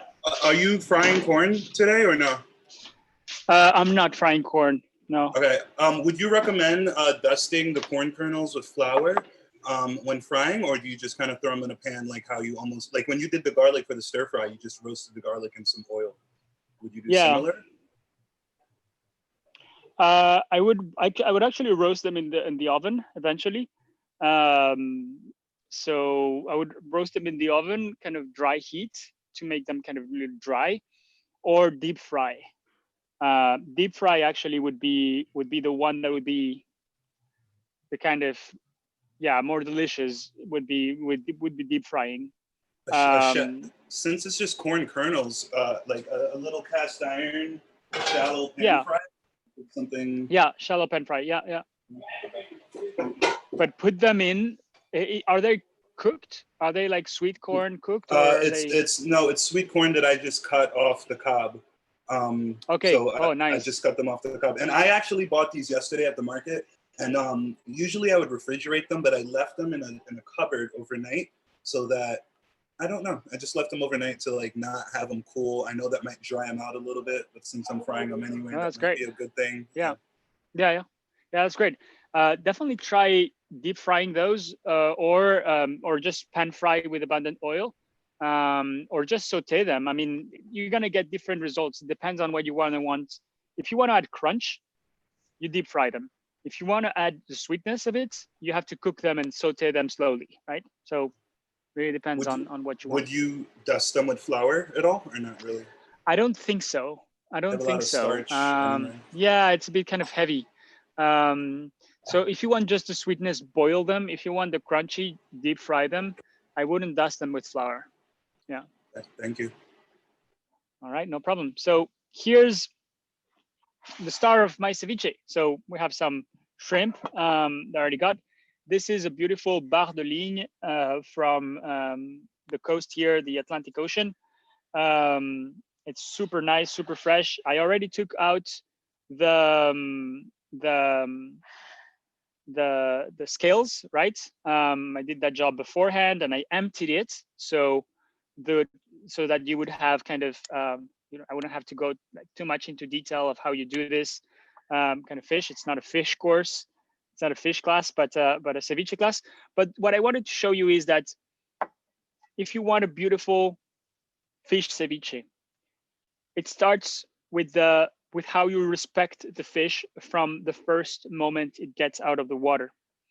I know that if you get fish that is farm, that is fed kind of with who knows what, that is maybe fished in a way that is industrial, right? It does affect the result of your ceviche. There is no better ceviche than a fish that is fresh and that is well treated, right? So this is why I wanted to get kind of a whole beast. This is probably 2 kilos, and I'm going to show you how to ideally take the fillets. So now I need to stand up. I've been sitting down. This is very nice, but I wouldn't do a proper job sitting down, slice this knife. So which knife? First of all, I'm going to use this one, right? This is a Japanese knife, which is perfect because it bends a little bit. Hold on, you can see here. See, my knife bends a little bit, tip, right? And this is really good to work fish because I can do pressure on one hand, and it can basically take the shape of the bone, right? So I'm not going to go too much into the detail of how you have to do this properly because I'm left-handed and kind of goes into too much detail. But what I do want to say is that this beautiful fish needs to be respected. And I've seen too many times in professional restaurants, people who kind of take a fish and just kind of drop it on the cutting board and kind of do it as fast as they can. And they disrespect the animal, in my opinion. And that has an impact on how the flesh is kind of, on how the flesh ends up being in the plate, right? So I did want to show you that. So what I'm going to do is I'm going to do a cut here. I'm going to go inside here, and I'm going to lift up the fillet, and I'm just going to do one, and the other one I'm actually going to cook for dinner with family. And the bone, of course, and the head is going to be in a broth. I can send you a little picture later of our broth. I'm gonna make a little soup. Probably the healthiest part of a fish like this is actually not the flesh, but the bones. That's where you get the collagen, you get a bunch of incredible nutrients, right? So it's gonna go straight in. So go to enter the fish here, right, towards the head to try to save as much as possible. I'm gonna bring a little paper. Just a second.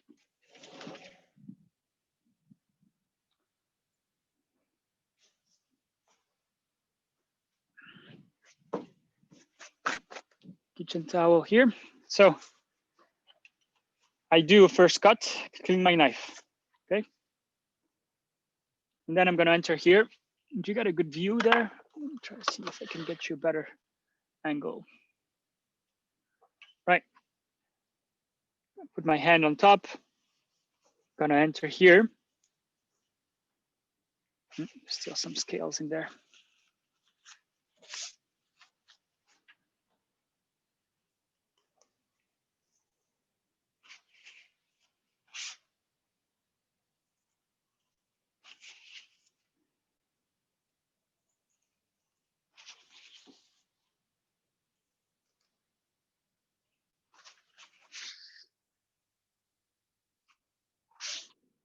Right, so I did a first incision of the skin, right? And I'm kind of on this side of the bone. So the central bone is right here. To take off the other one, I'm going to go to on the other side of the bone. Right now, I just cut the flesh. I cut the skin. I didn't really enter the flesh. Now I'm going to go inside the flesh, following the shape of the bone, like really touching the bone. So there's no flesh left on the bone, right?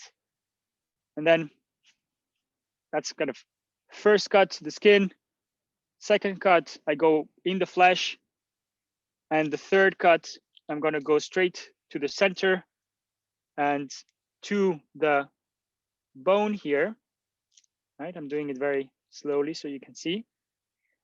Cross on the other side of the skin here on the tail, right? You can see it here. I'm gonna detach the tail, right? And so I'm just gonna lift it up to show you, right? I've been to the center. Now I'm crossing on the other side, right? I'm gonna clean my knife again.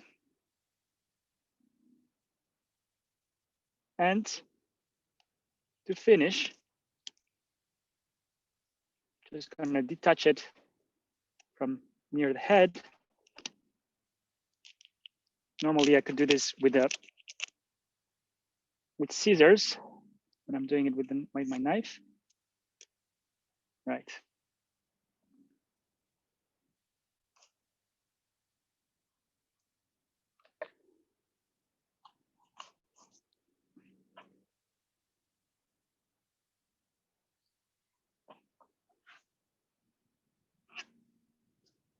Okay, so I have my fillet here, right? Oh, wasn't really proper.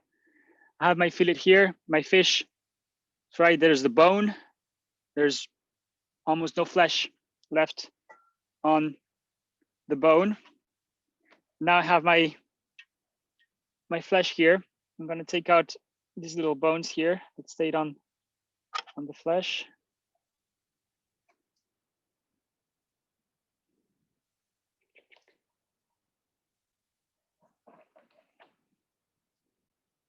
See, I'm trying to treat my fillet with utmost kind of care so the fibers do not break. This is important. I'll show you why later. It ends up showing in the texture, right? So here you can see that there's kind of there's this fillet here on top, right? The back of the fish. It has a particular texture, this one. The central part has another texture, and then the belly part has another texture, right? So all the three need to be respected. But the point is that because I've treated my fish with utmost care, you can see that the fibers are still together, right? Here it's natural that it opens up a little bit, but my flesh is all kind of compact. And that is only happened when you do this work with knife with care. If you don't do it with care, tends to break apart, which is what happens in most supermarkets. Right, so now I'm gonna take out the skin, which is very simple technique. I'm just gonna enter my knife here, right? Separate the flesh from the skin, take the piece of the skin here, put my knife flat on the cutting board, and I'm gonna pull my pull the skin towards me at the same time as I'm advancing. And here, there we go. I have the skin here on one hand and the flesh here perfectly, with no flesh left on the skin apart from a bit of the red part here, which we're gonna take out anyways. This red part here is often taken out for ceviche because it gets a bit bitter, this central part, right? So I have the part of the belly and the part central and back.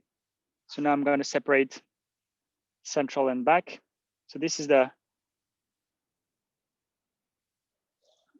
best part, in my opinion, of the ceviche. See, I'm following the shape of the fish to decide how I'm going to cut it, right? If I had a bigger fish, I would probably cut it different way. In this case, I'm really respecting the shape, the texture, and the kind of the anatomy of the fish. I'm respecting to slice it here, right? And here, final kind of movement.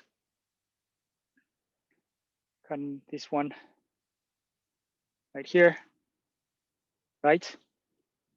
Okay, so here I have maybe 2 or 3 portions, restaurant portions of fillet. This is one of the greatest fish that I can have here in the market, and I wanted to, to buy a very special product. So to show you kind of,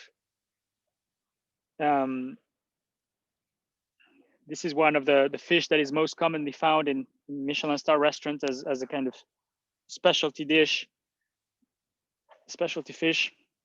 What are you? So now, sorry, can you repeat the name of the fish you said it was? This is bar in French. You said it was in a bass. the Mediterranean. Yeah, in the Atlantic one is called bar. The one in Mediterranean is called loup de mer, L-O-U-P. In Spanish is lubina. In English it's sea bass, right? But be careful with the naming sea bass, because sometimes we tend to call sea bass things that are not sea bass. This is sea bass, and I've seen it because there's no regulation. See, I'm taking out this kind of red part because there's no regulation sometimes on fishing activities. People call things sea bass, and they sell you a fillet that looks like sea bass because it's white, and has pretty much the same, but it's not sea bass, right? So here, just going to make sure that there's no, there's a little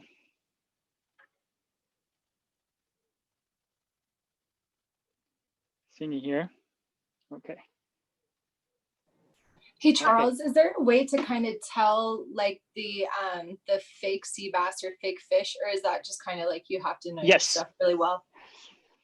There's only one way to do it, is to see the whole fish. If you're getting fillets, it's very hard to tell. You really need to be a specialist to really tell, oh, that's not the anatomy of the muscles of that particular fish. So I would say that I try never to buy fish which I can't see the skin or the head or the whole thing, right? It takes more effort, it takes knowledge, but I think that's what it takes in order for you to be qualified or kind of, to honor the fish, to be honest, because most of the time we get like these John Doe fish at the supermarket, and it's cheap and it's wrapped in plastic, right? There was only one plastic bag between me and the sea for this particular fish, only one plastic bag, which is mandatory in the supermarket here in France. But there was no styrofoam, there was no double wrap, there was no, it's only one. So it's kind of, the closer you are to the source, the better. And if you're not close to the source, then do a vegan ceviche. But yeah, like I would have, if I didn't find this fish, I would have probably not done fish ceviche today. And it really, I got lucky yesterday at the supermarket. Can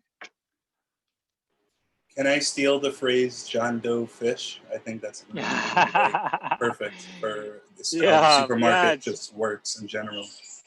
Yeah, exactly. And it's like, and fraud in fish is just huge. We have no idea how huge. The tuna product. is it tuna they keep? Yeah, like sushi places and other places too, not just sushi. Yeah, for sure. So now back to my slicing here and my technique and my ceviche, because I have a fish out and I need to act fast. So I'm going to cut it in cubes, right? And I'm not thinking about visuals here. I'm thinking about respecting the shape and the anatomy of this particular fish. So what I want to do is, because this is the thickness, I'm going to make cubes based on the thickness, right? So these are my cubes, right? This is my ceviche, right? Look. And then feels like I have a little, I forgot to take a tiny,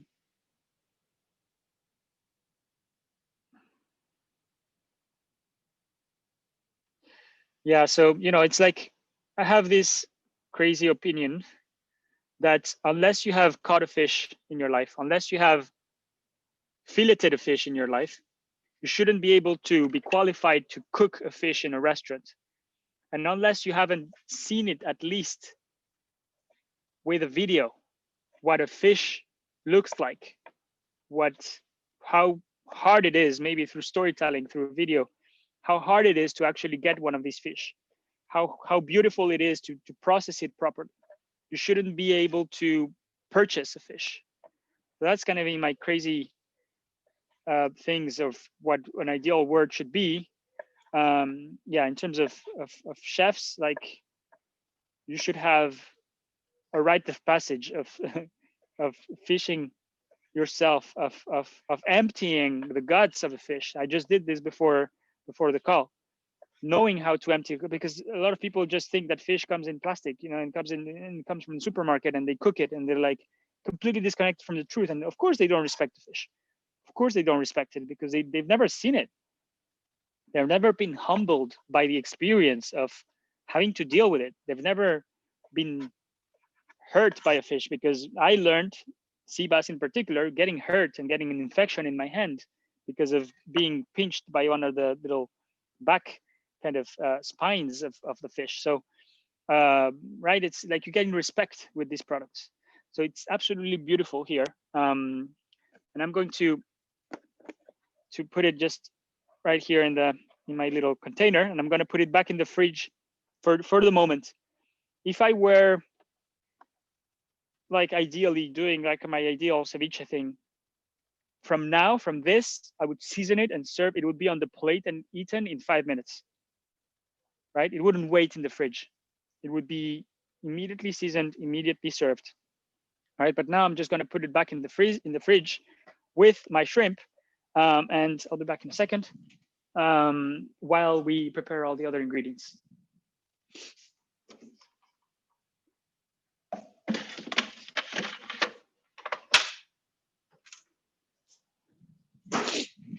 I'm also going to put away the rest of my fish. I'm going to keep the skin for my broth, super nice. I'm going to keep all the rest of my fish, right? The other fillet, I'm going to take it out later, and I'm actually going to do it quickly here, because otherwise I need to dirty my cutting board again. Just going to do this quickly here. If you have the ability to multitask, if someone is using Scallop today, do you have a recommendation for if they're cutting scallop, or how they're preparing that? Recommendations for slicing their scallops? Well, what if they're preparing their scallop at the moment while you're doing your fish? Yeah. Their scallop be cut? How should they be prepared? So depending on the size of the scallops, they should be cutting them in a way that is not kind of too big of a chunk, but not too small, and trying to get kind of all the pieces to be more or less even in size. That would be kind of my main recommendation. And then, yeah, that's it. I mean, scallop ceviche is one of the easiest in terms of kind of, you know, you just need to cut it nicely, and then it will just be, you know, it will be it'll be easy then to season and all that. Now, yeah, now the question is, what is the ceviche with? Is it just kind of coriander and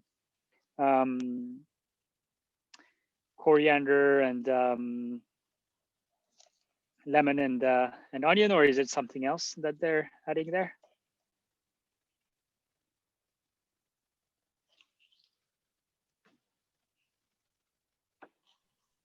Charles? Oui. Oui. En fait, je sais pas si tu fais comme ça, mais les poissons plats, je les fais plus escalopés, et en fait, les poissons longs, plus en cubes comme tu fais. Je pense que l'anatomie joue. La dorade, par exemple, je l'escalope. Oui, d'accord. D'accord. Les poissons plats, tu dis par exemple la sole aussi? Bah oui, la sole, la dorade, plus les poissons plats en fait. Tu vois, on catégorise les poissons plats, on va plus les escaloper parce que comme tu dis, l'anatomie, forcément le bar c'est plus pour les cubes. On peut l'escaloper, mais ben, du coup, je trouve que l'anatomie du poisson joue sur la découpe. Yeah, absolutely. So Sabrina is saying that for flat fish, there's different kind of ideal preparation. So really the anatomy of the fish is what you're going to slice your fish in a different way depending on which fish it is, right? So cubes will be good for this type of fish, for what we call also corbina in Peru, right? The corbina fish would be great as well with cubes. But some other fish that are more like flat fish will be sliced in a different way.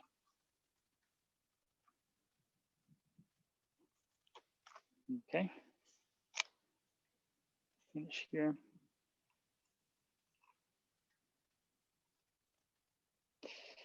Okay. That's done. So now I have my bones and my head for my broth. And my other fillet that I'm going to use in a different way.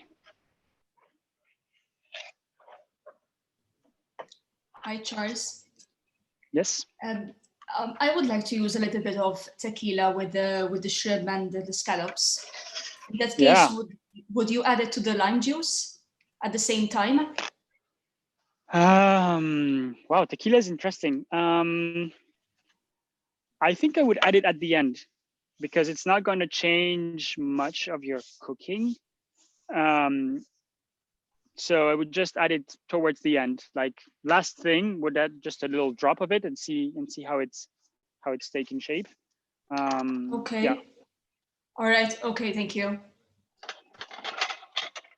Yeah, but it's a good idea. I'd actually use mezcal even, because mezcal has a bit of a smoky taste that could be very nice. Okay, I'll be back in a second. I mean, I can still hear you if you have questions. I'm just here in the back. I just tried to fry my corn, and the oil was really, really hot, and disaster ensued. Like oil and corn that are popping everywhere. So I'm good, but it's just a very funny situation. Oh, yeah. Sometimes things can get a bit messy. Right. So I'm almost there. So I have all my main ingredients are ready. They're cut. They're basically ready to receive the seasoning, right? So I have a few more things to prepare that are just kind of minor ingredients that need to be done. But the lemon, the onion, right? The fish is, the main ingredients are ready. So I can start basically now. I can start finishing the first ceviche. I'm not sure where you're all at, and if you're doing just one ceviche, maybe you've been waiting around for a bit now and want some action. So now we're gonna start finishing the first ceviches. I'm gonna start with the plant-based ones. And take my cutting board on the side. All right. So let's see. So I'm going to bring another cutting board because this one needs a proper clean. And I'm gonna start finishing my cucumber ceviche first.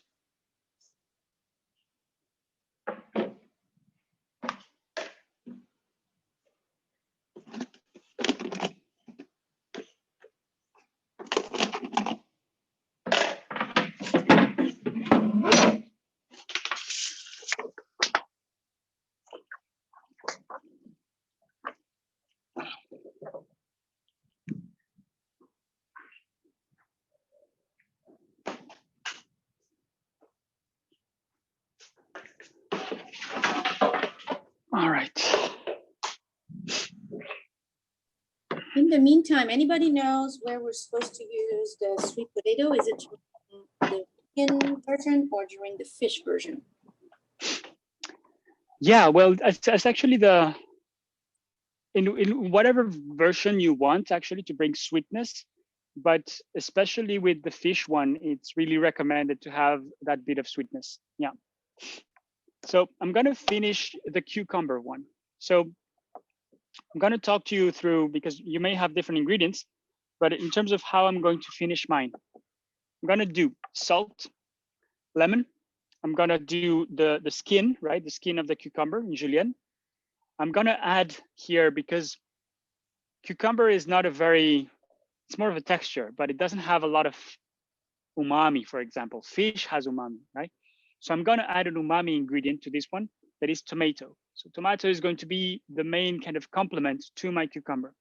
It's gonna be, so tomato cherries, I'm gonna add like a little bit for the red color, but I'm also going to take some of these very ripe black tomato, and I'm gonna squeeze it and make like juice. And very kind of, basically I'm gonna squeeze, I'm not gonna cut it with a knife, I'm gonna squeeze it with my hand to really get kind of the pulp out and kind of very kind of, like let's say, interesting texture of the tomato, just breaking it apart with my finger. Then I'm gonna add a tiny bit of coriander, celery, lemon zest, and onion. Okay, that's going to be my cucumber ceviche. So let's go. I'm gonna go into mode of how I would do it in a restaurant, which is kind of quick. So first of all, I'm gonna add the salt, right? Clean spoon, not too much salt. It's easier to add a second time rather than putting too much, right? So lemon. Now, for this one, I'm gonna use, because I'm using the coriander here, I'm gonna use the lime, not the yellow lemon, right? So lime. And how to get a little bit so we can look inside the bowl? Oh, thank you. Oh, yeah, no, nobody wants to see my face. Thank you. We love your I'm kidding, I forgot. Right, so we have the cucumber here. Thank you so much, Elise, for the reminder. We have the cucumber here, a bit of salt. And how am I gonna do with my lemon? So this is actually how Nadia Santini told me, and I've never found a better way to squeeze a lemon without getting the bitterness out. Fork, lemon, and I'm going to squeeze my lemon. At the same time, I'm going to do this with my fork, right? Very gently. And now I turn around my lemon and I'm squeeze with my fork, right? See, I'm not doing any effort. Like when you squeeze only with your hand, you need to go in and kind of really work the lemon, and that's where you get the bitterness out. Here, I'm just going to squeeze my lemon and do this with my fork, right? Right, that's enough for this one. Right? Is it enough? Yeah. I'm gonna do the whole half lemon. Right? See, I'm not squeezing my lemon. I'm just kind of with the knife, with the fork, kind of helping the juice come out. I'm losing my Post-its. Right. So now my ceviche has started cooking. Sorry. So here, my my cucumber has started its process of cooking, right? So the first thing I'm going to do is mix it well. And then I'm going to just taste.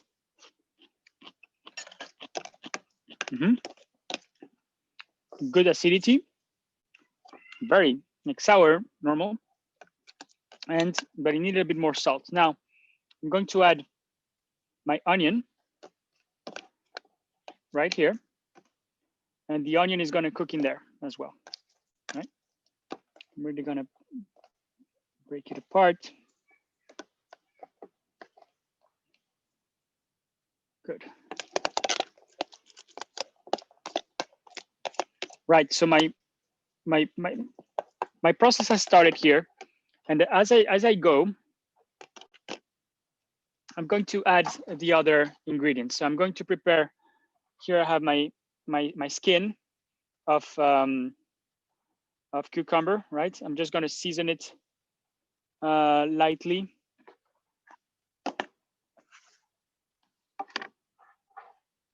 Season it lightly. Same salt and a tiny bit of lemon. I'm not going to put it together because I don't want it to be all mixed up. I want to put the julienne on top of it for presentation purpose. Right, so I'm just gonna make a little marinade here very quick, just a tiny bit of lemon, tiny bit of salt, okay?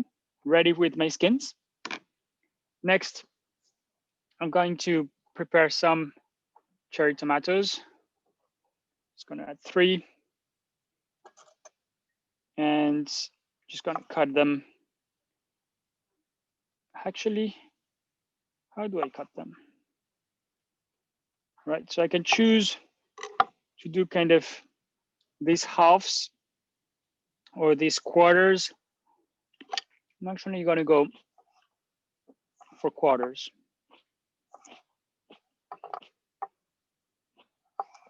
They're so sweet, so umami, so good. Right, so here, I'm gonna add this straight into my ceviche, but I'm not gonna mix it up because otherwise they're gonna lose a bit their shape.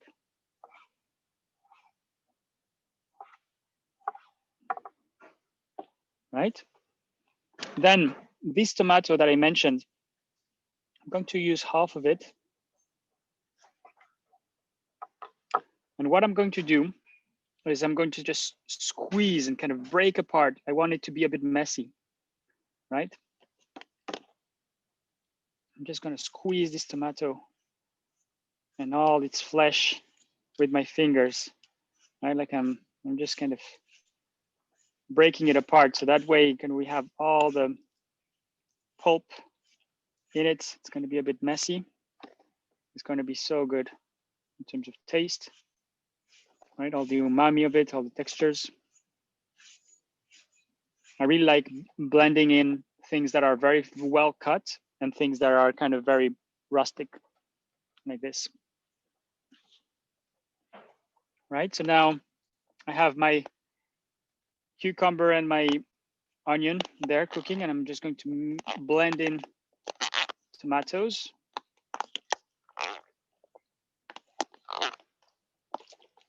And now I can see how there's a little pool of liquid that has started forming in the bottom, okay? I'm going to add some celery to it, just a stalk to bring a bit of crunch, okay? That's my crunch.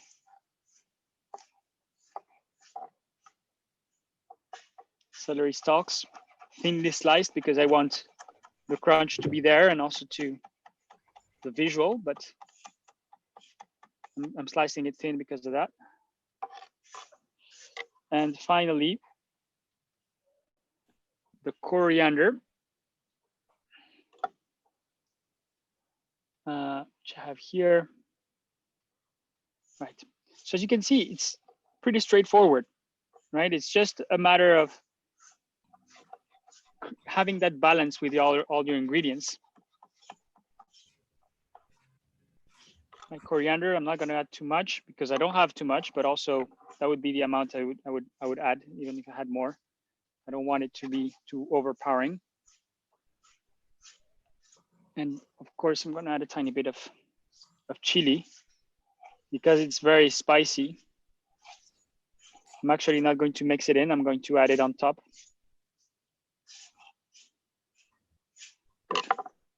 So I'm just going to leave it here kind of to cook a little bit more. So it kind of lets the juices down. I could serve it as is. I invite you to, if you already started seasoning your ingredient, to taste it as it is in the process, because maybe you will like it now, maybe you will like it more soft. So right now I'm kind of, yeah, pretty good balance, but it's very crunchy, my cucumber. So I'm gonna leave it here. Also, it seems that the salt has been absorbed, so it needs a tiny bit more. The acidity has gone down massively thanks to the tomato, which brought in umami. It brought in sweetness. And so the acidity has been brought down almost to the point where I could add more lemon, even though at the beginning it was super sour, right? But we'll see. I'm gonna leave it out for now. I'm gonna see how it evolves in the coming few minutes. So everything is ready for me to plate this dish, except for the texture of the cucumber. Hold on, the wind just took away all my Post-its. Yeah, I need them, otherwise I'm gonna forget what it is that I'm doing. I'm talking so much. All right, good. Lena, can you mute your line? Oh, sorry. That's all right. Right, so first ceviche is going. I need to have my my cucumber just a bit more tender, right? So that's why I did this first, because I knew that cucumber needed a bit more time. So I'm just gonna leave it there. Right, next.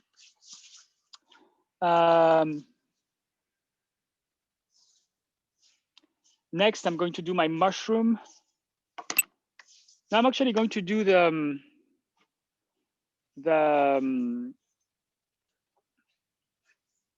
shrimp ceviche. Yeah, let's do the shrimp.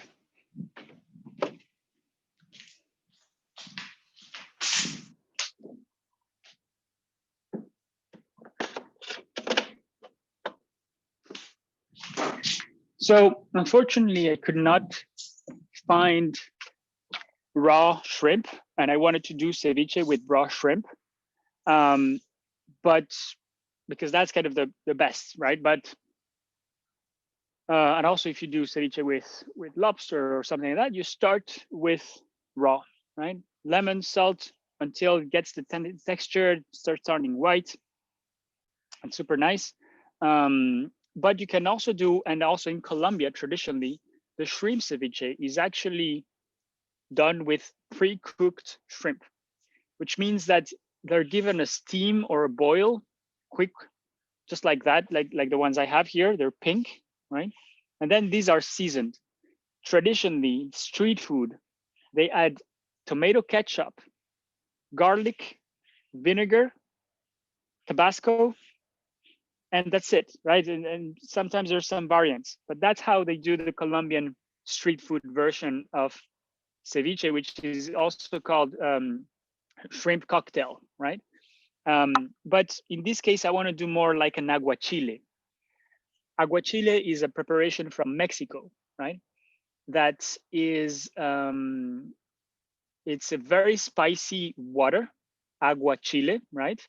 Very spicy water with the shrimp in it, which is more like, it's more Mexican type of ceviche.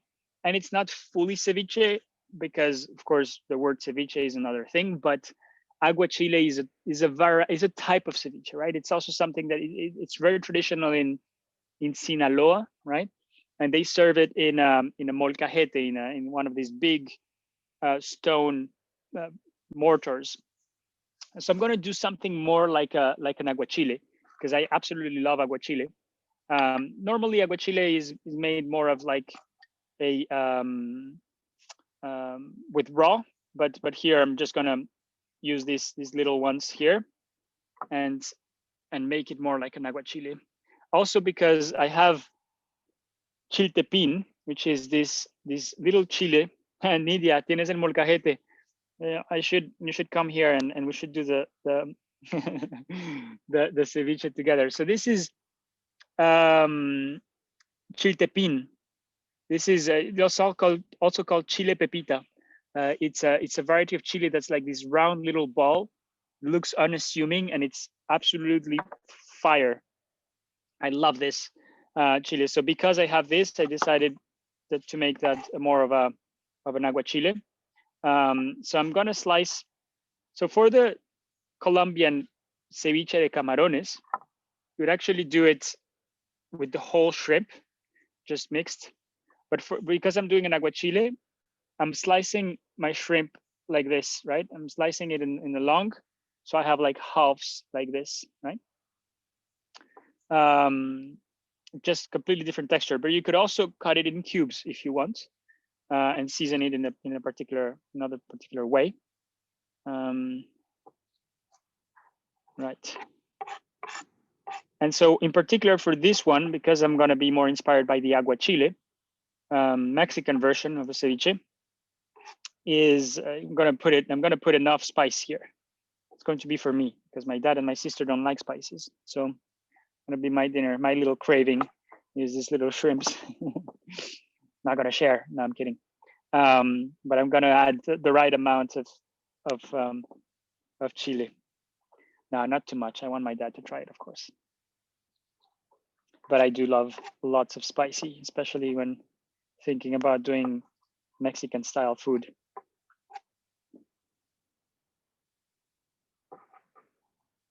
Right, but here, very much similar ingredients as you would in a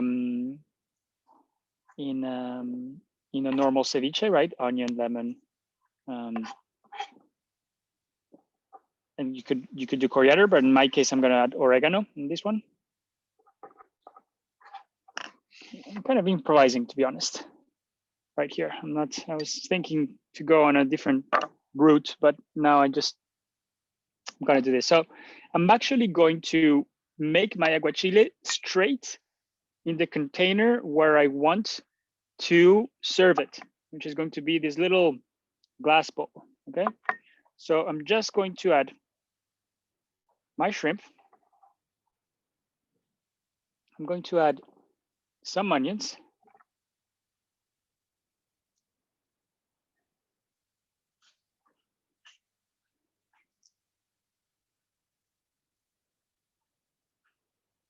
Right, I'm going to add some oregano flowers.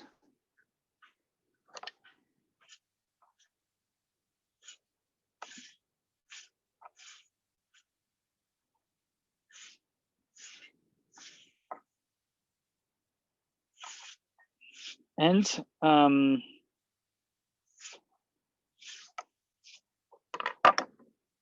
right, and then I'm going to break a few of my chilies, my little balls here, the Chile Pepita or chiltepín. Right, I'm going to break 2 or 3, and I'm going to add ice cubes after I add the lemon. First, I'm going to add the lemon, and then I'm going to add the ice cubes. So, but here, because my shrimp is already cooked, it's not really a ceviche because it's already cooked. The theory is that you do add kind of, the idea of ceviche is that you cook it in the lemon. It's actually, I'm gonna show you a little bit here because just my process is looking beautiful. So the process, I mean like the little bowl here, right? I have the shrimp underneath. I have the flowers. I have the beautiful elongated onion. I'm adding lemon.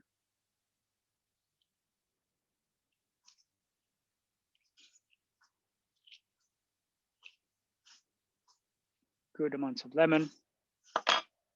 And now I'm gonna mix it all in. And I'm gonna add a couple of ice cubes so I get a proper like water. It's almost like it's going to be drowned in water because it is more of like an aguachile, right? As I said, I'm blending in a ceviche with an aguachile, but adding oregano flowers, which is like something different. Right, I'm gonna taste a little piece to see how my salt and sour are doing. This is very important for you folks, and you need to try food as it's cooking to know where you're guiding your ingredients. Okay, I'm gonna bring my ice cubes.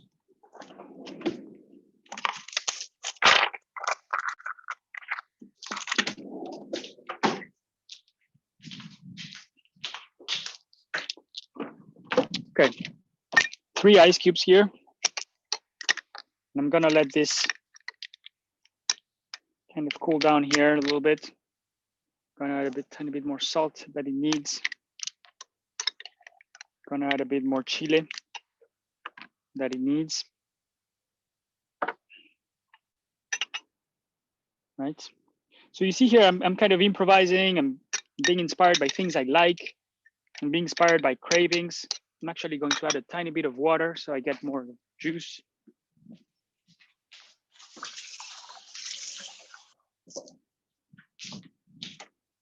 Right, so I added a few ice cubes so I keep it cold. I'm also adding a tiny bit of water so I have a proper like little broth going on there.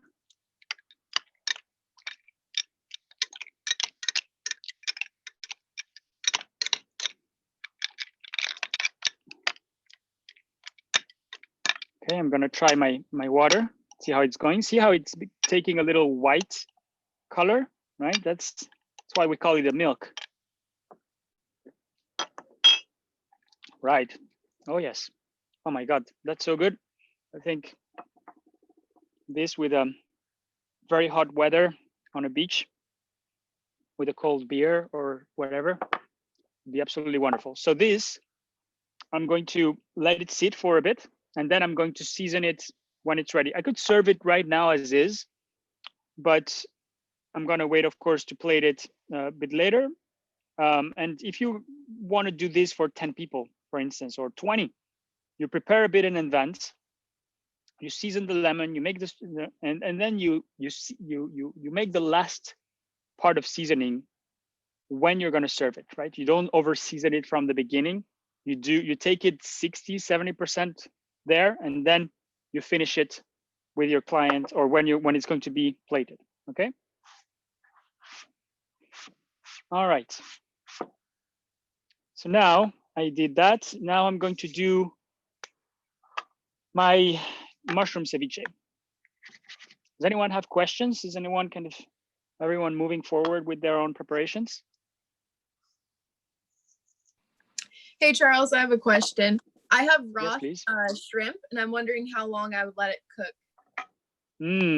Well, that really depends on how you like it, right? Some folks like it super creamy. Like if you really just cook it like, let's say for 2 minutes with salt and lemon, you're gonna have a texture that is more fatty, right? That melts in the tongue.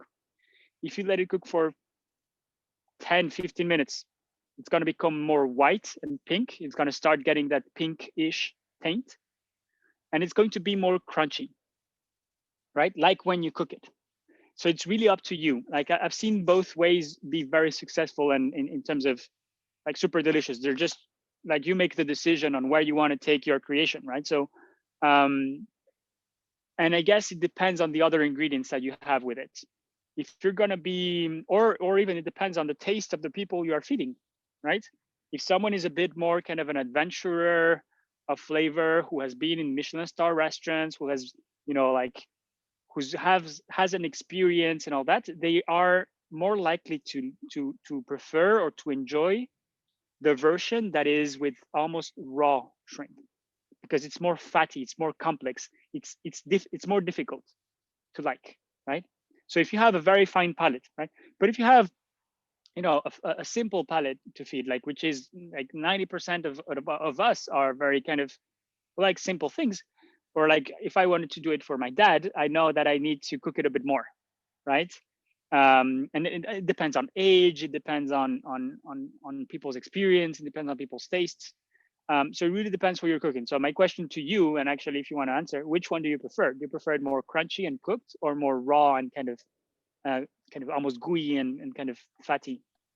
I'm probably going to cook it a bit more, just because Okay. the typical one I've had has been a Mexican style, but with it cooked, just because it was going to sit out for a while, maybe, or I don't know, just parents who didn't want to serve it raw. Yeah, for sure. So it really depends. So it's really up to you. So cook it a bit more, hence, you know, leave it at these 10-15 minutes. It also depends on how big you cut it. It also depends on the amount of lemon you're going to add, right? And I would say, so it's really an alchemy, because let's say your lemon is quite bitter. You don't want to add too much of your lemon, which means that you need to leave it longer, and it's not going to cook that much, because it's the acidity that cooks your shrimp, right?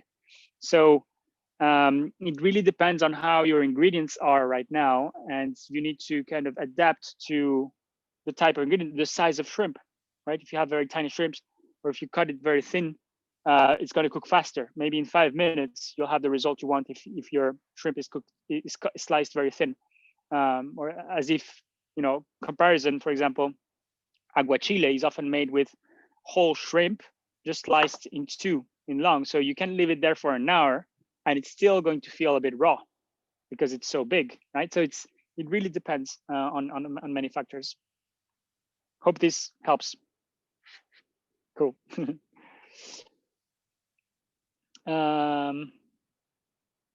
Right, so now I'm going to bring back to my mushroom ceviche. Little mushrooms here. So just to go back, I'm gonna add this one. I'm gonna make it more Andean, but I'm still gonna keep my lemon. This one is gonna be the one with huacatai. So huacatai is a deep flavor, and I want the huacatai to really be felt here. So I want it to be the star together with the mushroom. So I'm gonna start cooking. Okay, same thing always, right? Lemon.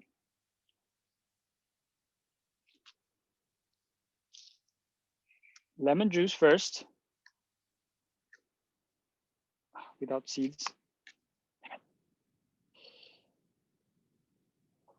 Salt. All right, it always starts the same. Onion.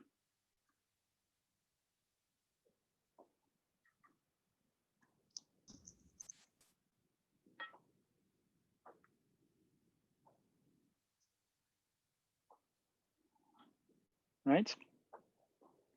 And mixing. That's how you start all the ceviches.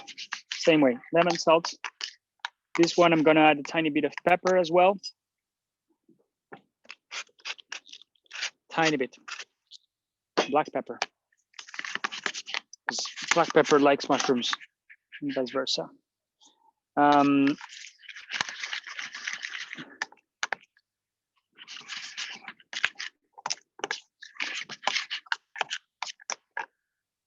And I'm gonna start preparing my huacatai. I don't have much liquid here. You can see, I just have a tiny bit of liquid kind of pulling down. So you're gonna see that more of it will come. As long as there's enough salt and lemon, the water of the ingredient is what's going to come out, okay? I'm just gonna taste it. It's definitely enough salt and enough lemon. So don't be afraid if you don't have enough liquid. So right now, see, I just have a tiny pool here of liquid, but I'm gonna keep on mixing it, and the water of my mushroom is gonna come out. That's what I want, right? This is why this is a ceviche, is because the lemon and the salt are working on the main product, and they're making it change, right? This is why it's cooking, right? And the mushroom is going to become, because of the lemon, is going to keep its nice color, right? But it's going to become a bit more mushy, right? The texture is going to change. I'm going to work it a little bit more like that. Not too much, but now we have that looking good. So my the huacatai, I'm going to start cutting it. And I'm probably just going to add it towards the end. Charles. Yes. The yellow lemon versus your green lime, limon. Are you making a conscious decision of which fruit to use in which combination? Are you based on taste, based on profile? How are you deciding? Yeah, well, I think it will be good both ways because both my lemons are are good quality, right? But if I wanted to, for example, my because I don't have too much coriander, right? Some of the flavor profile of my ceviches are going to be a bit more European, right? For example, this one, cucumber, well, I mean, this one I added coriander, right? And it's with lime. Because I had the coriander, I kept it with lime. This one, because it's more kind of, I wanted to keep the identity a bit more, I don't know. I guess I'm just playing by intuition, to be honest. Like some of the decisions are kind of trying to make connections, and some are very much just intuition. So I guess you must try to find a balance between having a story to tell and have a kind of a rationale to the decisions that you make, which are often, even if you're making apparently irrational decisions, there is an intuition that goes behind, right? There's a subconscious working. So I'm not sure why exactly. And I could try to find a way, but you know, there's part of intuition there that is kind of up to, up to each of us to develop, I guess. Thank you. We did lose your close-up camera, I think. Your icon showed up. Yep, it means I'm almost out of battery on this one, which will be, I mean, I think we're gonna make it happen. All right, I'm just gonna turn off the intensity of my screen. There we go. There we go. Oh shoot. Nice, I'm back. All right, so now I'm going to do the fish. Like my mushroom is extracting its juices. So I have mushroom here, cooking, aguachile with shrimp here, and I have my cucumber. Actually, I'm gonna, because this is the one, I really want this to be really nice, I'm gonna try the cucumber. All right, try it yourself if you want. It's almost ready. It's changed the texture in a way that the crunch is much softer and all the flavors are coming together. Like this is really evolving, right? I don't expect the shrimp to evolve much here because it's already cooked, but I do expect my cucumber and my mushroom to really change in the coming minutes, right? And you can see there's a bit more liquid kind of gathering here, a little pool of liquid. We'll see how it evolves in the coming minutes. I'm gonna get my fish now.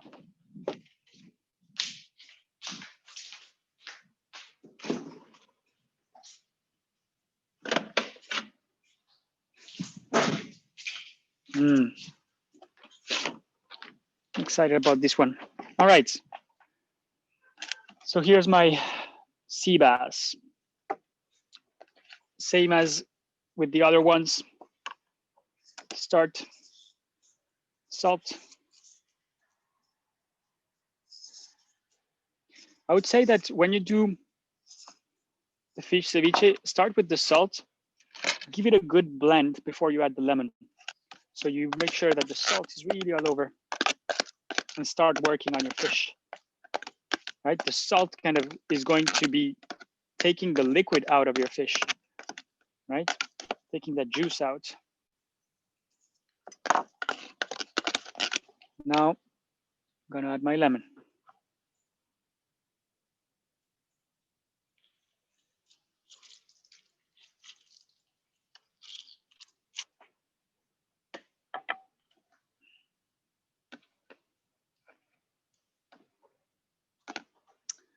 And my onion. As I said, in most cases, I always kind of wash my onions. This is an exception that I have like extremely fresh onions from the garden and I don't wash them. But otherwise, you know, it's almost like always wash the onion to get rid of some of the strength, the overpowering strength.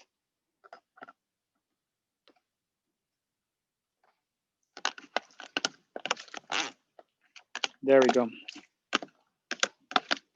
So I'm also going to add a couple of, this is kind of a little trick that I always do, is to add a bit of ice. So I'm going to add 2 ice cubes here, just like I did for the, why ice cube? You don't want to serve your ceviche ice cold, like 2 degrees Celsius, like super cold from the freezer, from the refrigerator, because it kind of kills a bit of the flavor. But you don't want to serve it at room temperature because it's going to be like a bit hard to swallow. So you want it to be a bit like white wine, right? You serve the white wine around 5 to 7 degrees Celsius.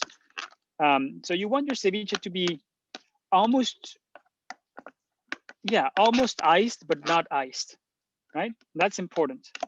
The temperature at which you serve, especially when we're talking seafood. When you talk veggies, might be a bit kind of more flexible, but in general for fish, I highly recommend serving it a bit cold, and that's why I tend to add a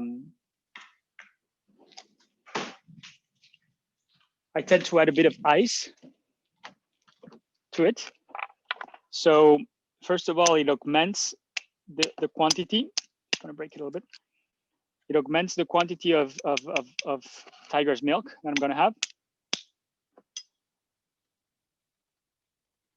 Gonna have a bit more quantity of tiger's milk. Just gonna break a little bit with a spoon my ice.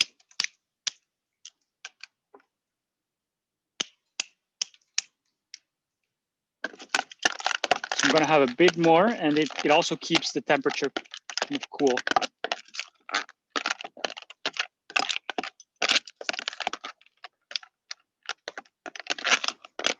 So now I can see it already, right?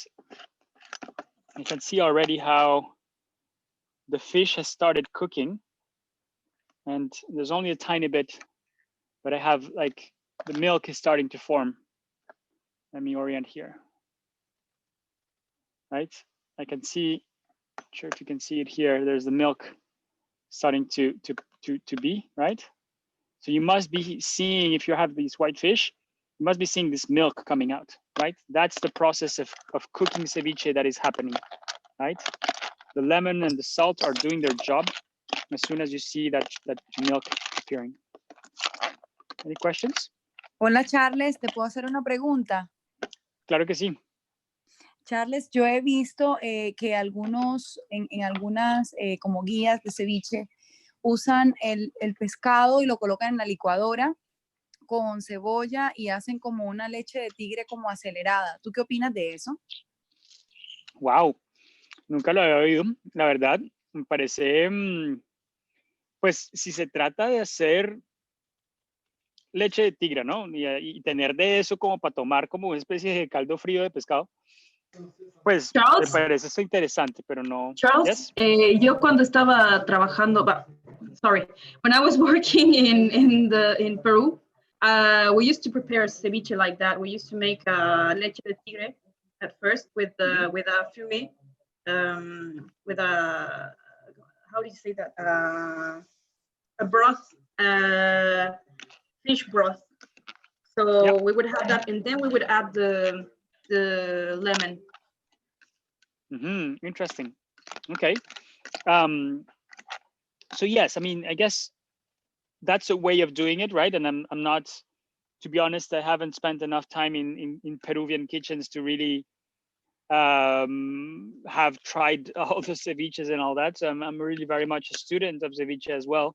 So I had never heard of that technique of blending fish to make more leche tigra. I'm pretty sure it works, right?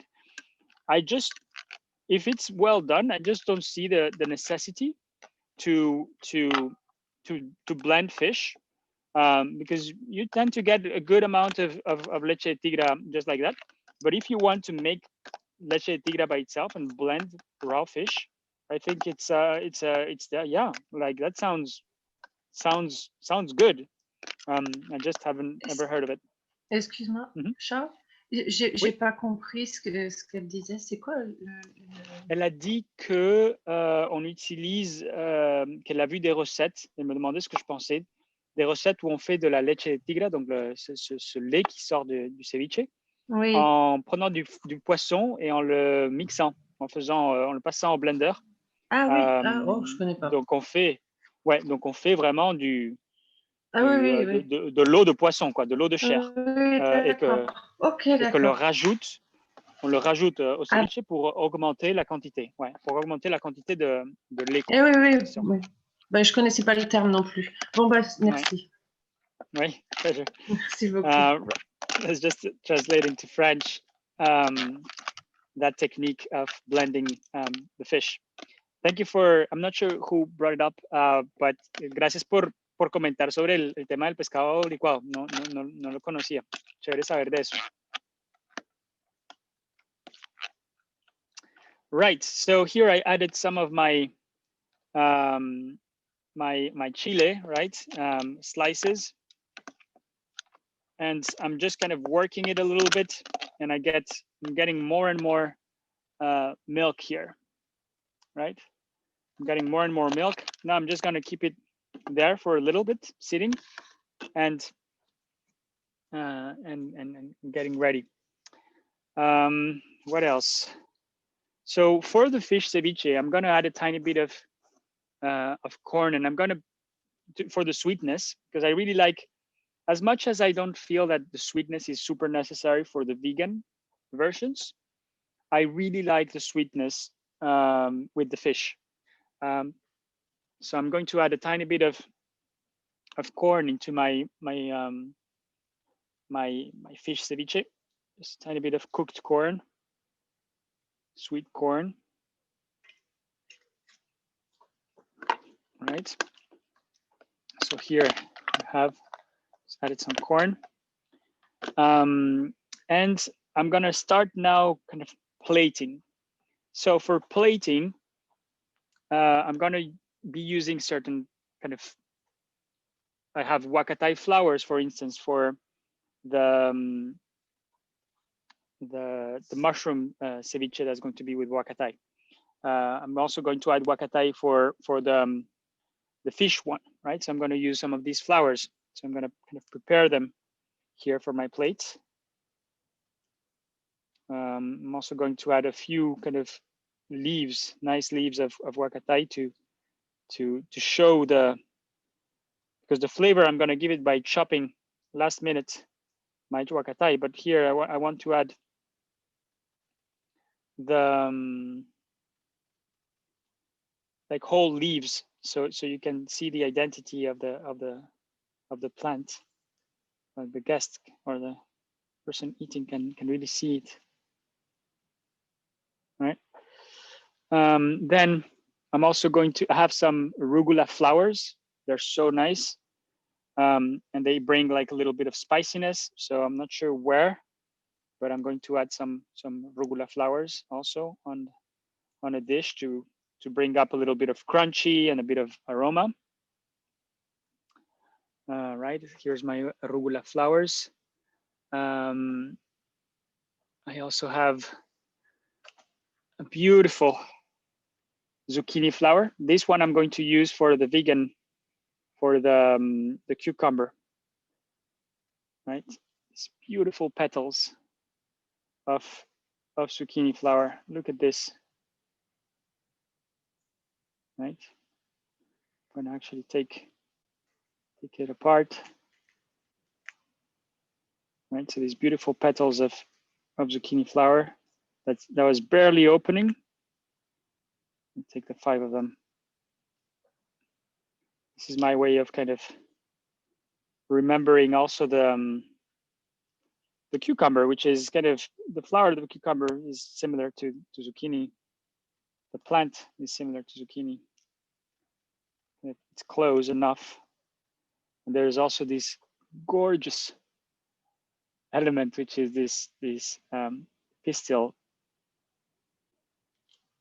with the pollen of the plant, right? So this is a gorgeous element that I'm going to add to my vegan cucumber ceviche. What else do I have here? I have this plant that is called pourpier. This is purely for crunch. I'm going to add a few leaves here. I'm going to prepare a few leaves. This is a very sweet plant and crunchy, right? So all this is a wild here. I mean, we kind of cultivate it, but it grows abundantly here in Bordeaux. Pourpier, it's called. I'm gonna add a bit of that. Okay. Okay, now I have all my elements. And I'm going to just clean up a little bit my station here. And I'm gonna start plating. So,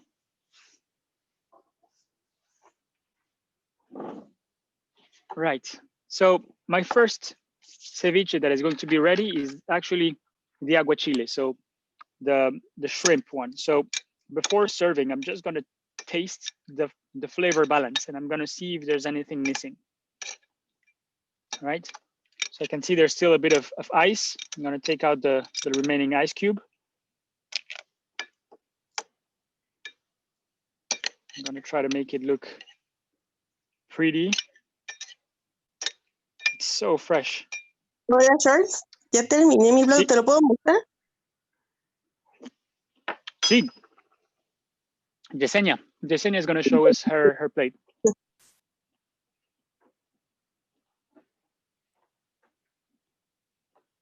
¿Se ve? Sí, se ve. Lo hice de mango con jícama.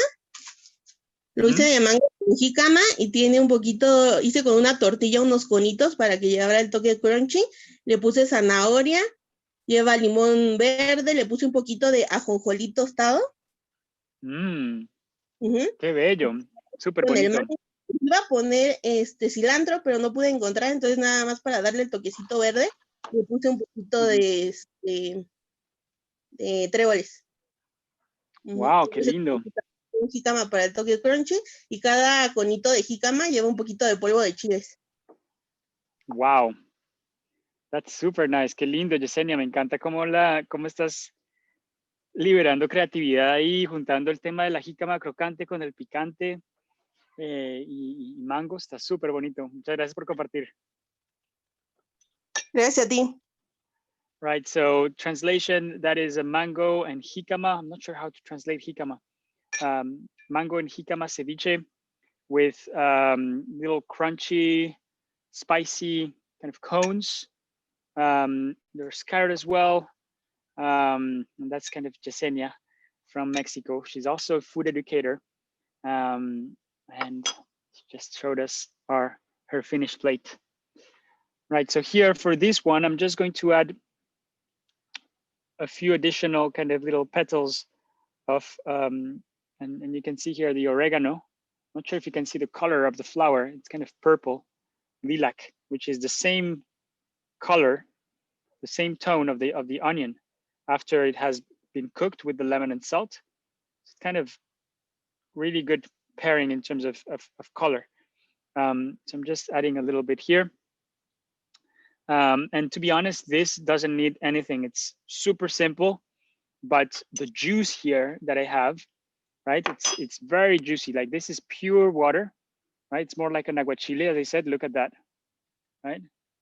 That's a lot of liquid, and that juice is absolutely delicious. It has umami. It has the umami of the shrimp. It has the chili, the lemon, salty, the onion kick, and the freshness of the oregano. It's really, really nice. That's going to be one, and I think it's going to be my favorite. Now I'm going to plate the vegan cucumber. So I'm going to taste the cucumber now. It still has a bit of crunch, but it's softened. It's softened to the point where, remember I tried to squeeze one between my fingers earlier, right? And I couldn't do it. Now if I squeeze this one, it completely falls apart, right? It's like it completely falls apart, right? So it's super soft. It's been cooked by the lemon and the salt. So how am I going to finish this? I'm going to add a bit of fresh, because there was some celery in it. I'm going to add some celery leaves. Right on top.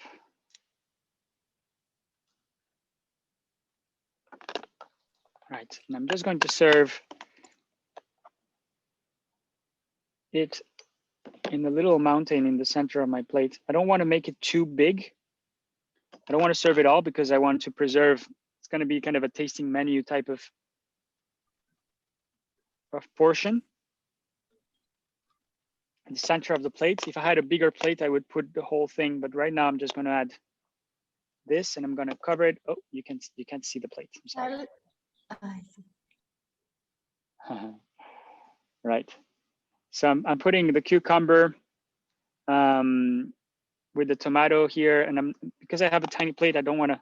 So I'm just taking the juice here, and I'm making the juice because the juice is the best part here. The juice has all the umami of the tomato. It's super refreshing, right? So I have some celery leaves, which are also present in the plate. On a perdu l'image. Merci.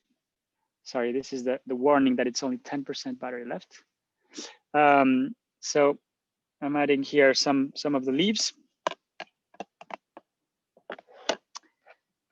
Right. And I did not add the spicy yet here. I'm gonna add it with these little slices. It's super chili, super spicy, this one. So I'm just gonna add a few little pieces so that way, so the juice here is not spicy, but once you will crunch into the spiciness, you will have an explosion of spiciness, right? So there's two ways in making a ceviche spicy. One is adding an element that when you chew into it, you bite into it and you get the explosion. And the other one is having the whole liquid be spicy, right? So I chose, so for example, here you have two different versions of a spicy ceviche, right? Here, the whole liquid in this aguachile is super spicy. Here, the liquid is super umami, sour, and it's not, but you have some elements. And then the julienne of the skin, right? Where am I going to add this? I think I'm going to just make 3 tiny, right? The rule of odd numbers. So I wouldn't add 2 or 4. I add 3. That way I create kind of a triangular shape, right? That one. And then just to add a tiny bit more presentation there. And I know it will go well with all the different elements. I'm just going to add a drop of olive oil here on the water to add a tiny bit of presentation. I'm not sure if you can see it, but it looks pretty. Looks really nice. The drops of oil on the liquid, right? And this oil could actually be aromatized right? So I'm going to bring it closer to you. So you see those little drops of oil? When you're going to take that drop of oil, not only looks beautiful there, but it also going to, it's going to bring up the flavor there. So here's the vegan cucumber, tomato, chili, celery, ceviche with coriander, right, as well. So second plate, done. Charles, disculpa. Sí. ¿Qué tal Dime. quedaría el vegano con zucchini? Muy bien también, pero Sí. los zucchini se cocinan más rápido que el cohombro, sí. So this would work very well. This recipe would work very well with zucchini, okay? So Tatiana was asking if it would work as well, but the zucchini would cook faster. It would be, it would be much faster to cook. So I would just leave it less time than the cucumber, right? Good. So here, actually, I thought of putting the leaves, the flower of let's see. Yeah, no, I thought of putting the flowers of the zucchini with the cucumber ceviche, but I'm going to use them for the mushroom ceviche. So first of all, again, taste it first. Really nice. Really nice, but it really needs a bit of sweetness, right? So I'm going to add a bit of that sweet herb on top. So here my mushroom ceviche, which I'm just going to serve it all flat on the bottom of my plate. I'm going to try to show you a different, I mean, ceviche is simple as well. You can just put it on the plate. But I want to invite you to, normally, traditionally, you just put it on the plate and that's it. But I'm going to actually invite you to think about plating and thinking about refining your ceviche, taking it further in terms of ideation and present by using different ideas in plating, right? So here I'm going to add my mushrooms. I'm going to spread them on a flat plate instead of doing kind of the soup plate. Look at that. Looks like super tiny. There's a juice in the bottom. Looks super nice. Right, so I flatten it all over. And now I'm going to add the petals of 6 petals of zucchini flower in this way.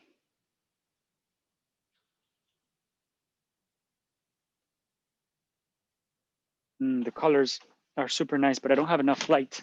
Let me turn it on.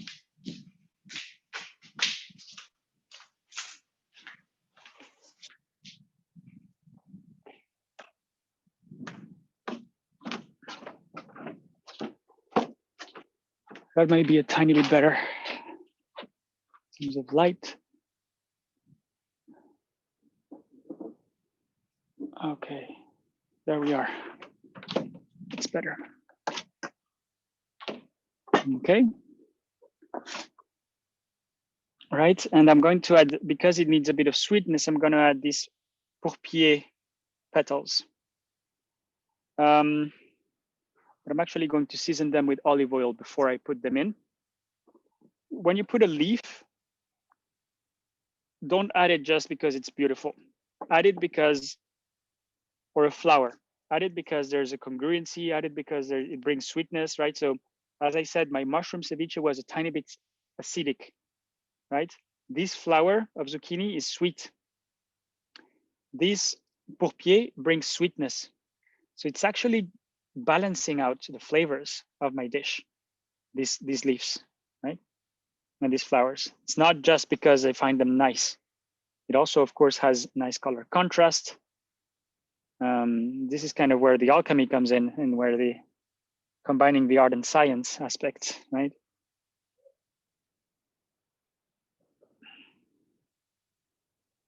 So here I'm adding a leaf that adds a bit of crunchy, but it adds especially some sweetness that the mushroom was missing. I have a Here question. I'm adding, yes, please. About the Peruvian style ceviche with the fish. The sweet potato goes at the end when you're already plating? Yes. Yeah, okay. Normally it goes on the side of the plate, traditionally, right? But you can also cut it in cubes and add it within. If it's too cooked, it might turn into puree, and you don't want that. If it's just cooked the right amount, you can mix it a little bit into it, and it's going to be quite nice. Okay, thank you. But normally, traditionally, you go and eat in Peru, and they just put a slice of camote next to it, and that's it. Yeah. For you, for the customer, for you to go and get that bit of sweetness whenever you want it, right? So here's kind of my little. I basically reproduced a flower almost, right? I have all the petals around, right? And I'm gonna try to take a picture here because I get the idea across a bit better. What I'm missing here is a bit of spiciness. So I'm going to add just 3 slices of chili because I want that spiciness to be there.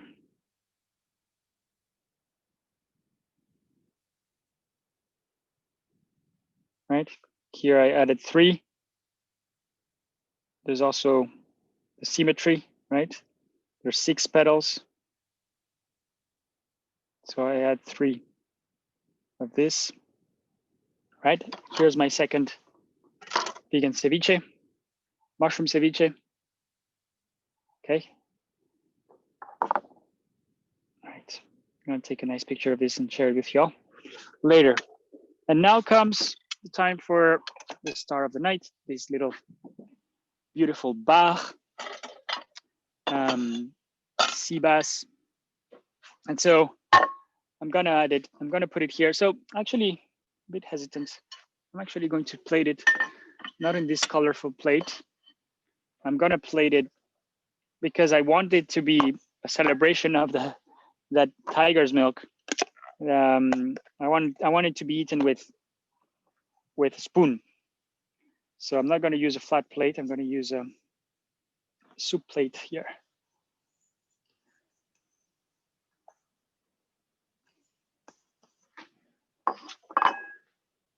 Right. So now, last minute. Last minute, I'm adding to my ceviche the fresh huacatay.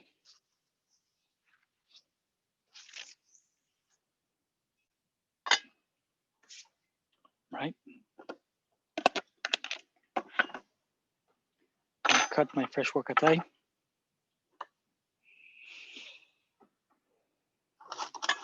Hope I still have enough battery just to finish this. It's gonna be over soon. Right, I'm gonna cut it very thin. It's beautiful aroma, minty aroma of the huacatay coming up. Okay, and you can see here my fish ceviche, and there's quite a bit of liquid there now, right? So that's my tiger's milk. It's really white.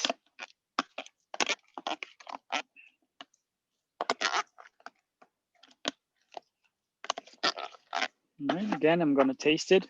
Always taste before you serve. The fish has turned white.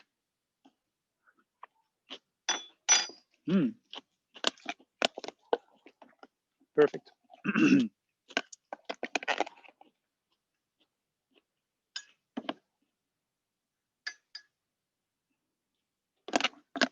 It's fresh. Just the right amount of spice. The corn brings in the sweetness. It's the crunchy there. And the fish is clean. The taste of the fish is clean.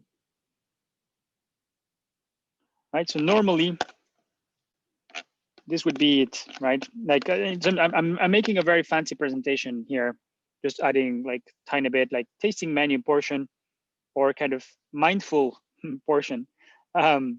But to be honest, this is a dish.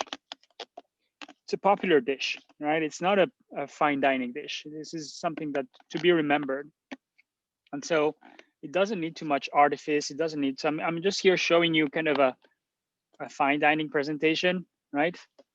Kind of very simple, you know, fish ceviche with the tiger's milk on the side, and the little kind of chili there, right? So that's kind of a nice presentation. But to be honest, to really honor what ceviche is, this is what I'm gonna do. I'm gonna put it all and fill in the plate, super nice, because it's a popular dish, and this is something that we need to remember when, you know, and I'm thinking of you, Carlos. Not sure if you're listening, but putting small amounts of food on a plate is a very privileged thing, right? It's a thing of privilege. It's a thing of being able to eat tasting menus. But this is a portion where I'm like, okay, this is a dinner, this is a lunch. It's a nice portion. Usted sirva que todo bien. Gracias, compa. Right. So I'm just going to add a few flowers of huacatay on top. There we go. Charles? Oui. Du coup, j'ai pris un peu de... Oui. Et j'ai fait une présentation et je l'ai fait à l'avance, hein, tu sais, à cause de mon dos, là. Oui. Donc, je voulais vous la montrer quand même.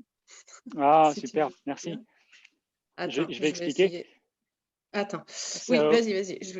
So Séverine sent me a message. She has a back problem in the last week, and she's been feeling kind of a bit limited in her movements, but she wanted to. So yesterday she cooked. She took time to cook with local trout from her region, and so she wanted to show us the dish that she made.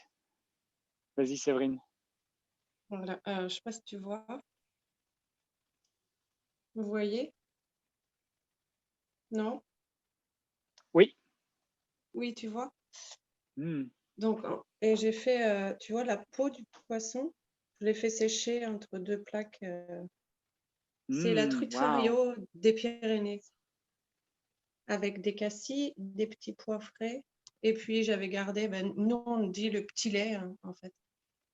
Et après, Wow, tu vois, c'est beau. voilà. Voilà. Wow. C'est magnifique. Tu pourras nous envoyer une photo? Oh ouais, j'ai mis sur mon Instagram. Et j'ai fait plein de petits pétales super. De peau crunchy, là, et puis beaucoup de fleurs de pois, la courgette, ça tu reconnais, la fleur d'origan, fleur de ciboulette, et puis des petits pois frais. Et là, maintenant, j'ai très faim. Wow, beautiful. Voilà, merci beaucoup. So she made this beautiful plate, and so she was telling us that she used the skin of the fish, and I love how Séverine, you know, we have a very similar philosophy, and it's always, you know, not wasting and really showing and honoring the fish, just like I was showing you the whole fish. So there's the skin of the fish she used to make the crunchy. So that's fish skin that she put into between two oven plates in the oven to dry. So there's crunchy fish skins, and there's flowers, oregano flowers actually, that are in season also in her place, and zucchini flowers, very similar ingredients, and the trout local from the region. Superbe, Séverine, merci beaucoup. De rien. Right. Okay, so I'm done. Anyone else wants to show? Is there kind of feedback, ideas? Who else wants to show us their plates? Or maybe you ate it all. I think Elise ate it all. I can go. I can show quickly. Yes, please. Attends, on renverse la caméra, ici. Voilà. Okay, so this is the vegan one with the cucumber. And here I mix both. So here on like roasted sweet potatoes, I have the scallop ceviche, and on the right side it's the one. That's beautiful. I love the slices there of sweet potato. That looks great. Where did you serve the cucumber one? It looked very nice. It's on a shell of avocado. I did like a puree of avocado that's under all of this. Nice. So at the end, when they scoop, they have Good this idea. and all. Yeah. Yeah, I love the idea of using the shell of the avocado. That's perfect. Thank you. Yeah, amazing. Thank you for what you do. Well done. Well, bon appetit. Oh, thank you, Veronique, for being here and for practicing and playing with all these food ingredients and techniques. Oh. Anyone else wants to share? Yeah. Yeah, I actually have a plate and then a herb. So this is Cuban oregano. It's actually a succulent-like texture. It's very lemony, bright, citrusy. So this I'm going to be putting on the fish. I'm a little bit more behind you on that. But then the, how do I switch my camera? The nasturtium leaves will give kind of a little peppery taste. And so I went ahead and put it on the cucumber and used some of the juice to glaze those and the flowers as well. But it'll be more like a watercress taste. But yeah, those are garden. Beautiful. Love the idea of nasturtium. Indeed, that kind of pungent and yeah, amazing. Thank you. Thank you for sharing. All right. Anyone else wants to share? And I love that oregano, by the way. It's so nice. The texture, it's like almost meaty. It's super nice. I'm ready to share. Yes, please. Okay, so I put all 4 into a tasting spoon. This is the first one would be the mango and cucumber with spicy crackers. Wow. Then the second one is the shrimp with lemongrass. I know you said it has to be useful, but it looked pretty, so I put the lemongrass here. That's good. And then the third one here is the mushroom with a pistachio around. And then the last one is the scallops. Yeah, it's a scallop one. Okay. Wow. Super beau. That's impressive. It's so beautiful. It looks like a kaiseki menu. I'm a designer by training, so it has to look pretty. Yes, of course. It's wonderful. Love the plates. Love the how balanced everything is with like in terms of tasting. That's pretty beautiful. Thank you so much, Muse, for attending today. I know it's late at yours. It's amazing that you're here. Yeah. Oh my God. Wow. That's wonderful. Thank you so much for sharing. I'll go. I had Chris's help today, so I got a record 5 plates done. Wow. So it's sweating a little bit, but this is the julienne. Cucumber with sweet potato. It's a Japanese sweet potato. And cilantro, and then basil in this one, cucumbers. I made this dish or this bowl. Yeah, and been on my bucket list for a while to throw pots. So this one is inspired by Veronica because we have a violet plant and the flowers are edible, and she is the one who told me that they were edible. Oh, and we also have some lemon mint from our garden that we planted. From the C'est des pensées, Katie? Les fleurs? Charles, je sais pas. C'est des Yes, pensées? they are. Oui. Yeah, they look like pensée. What's the name in English? The flowers, the blue flowers that you use. Violet. She said violet. Pansies. They're violet flowers. Pensées? Pansies. Pensées? Oui. Pansies in English. C'est des pensées, ouais. Oh, I think it's blue pea, right? Hmm? I'm sorry? It's called blue pea? Blue pea flower. Yeah, blue pea flower. That's what we call it here. C'est magnifique. Thanks, Irene. And then I also made this pot. This has scallops in it, and what's the serrano peppers. Mm. And then I can't remember what else that has in it. Wow. And then and lemon thyme. And then this is my mushroom dish. This mushroom is so stinking cute. I had to keep it whole, so I just thought I'd plate in it. More of a rustic look. So. Perfect. Thanks for looking it out. Bravo. Thank you. Yo ya medio terminé. Wow, wonderful, Katie. That's amazing. 5 dishes. It's amazing. Well done, Chris. Chris and Katie, super team. Yeah. Oh, so good. I can go. So I have 4 dishes. Let me turn camera. How do I turn? Oh, here we go. Sorry. All right. So this one, so this one is scallops and strawberries that I got at the market yesterday. Oh, wow. Yeah, they're like these so this one is a whole one. They're all about this size. These like baby strawberries is what I'm calling them. Scallop strawberries, cilantro, and shallots. And then so here I have this one I'm calling more traditional. This one is monkfish. So monkfish is just like a local sustainable fish out here. It's a bottom feeder. I found it at the market, but it's like just way more affordable. I have the fried corn, shallots in here. Actually got to check my notes. And Scotch bonnet pepper. So there's Scotch bonnet pepper in this one as well. That's the red. Number 3 here is the cucumber one that I made. A cucumber with the cucumber skins, fried corn. So what I did with this one is I took Haitian pickles. Pickles is like a Haitian answer to kimchi. It's we pickle cabbage with Scotch bonnet pepper and make it very spicy. So there was a batch I made in February that's been sitting in brine. So I took that, I minced it and mashed it in a mortar and pestle and mixed it with black garlic molasses because I really wanted to get that leche de tigre vibe, even if it wasn't going to be white. So I figured the molasses and the pickles was a good thing. And then, just have fried corn in here as well with the cucumber. And then the last one is the oyster mushroom. For this one, I took a yellow heirloom tomato and I mashed that as well. And I ran it through a strainer. So that's why you see this one has a lot of liquids. This one also has Scotch bonnet pepper in it.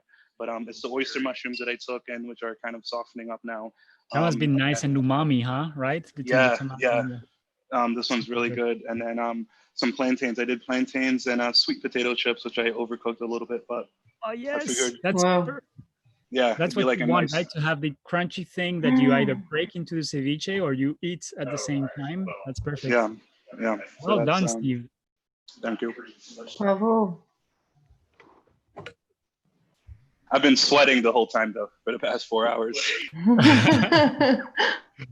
Right, it's been a long time we've been cooking. Damn, 4 hours. I love all the color of your ceviche, Steve. Like how you choose the color of the plate accordingly. It's really gorgeous.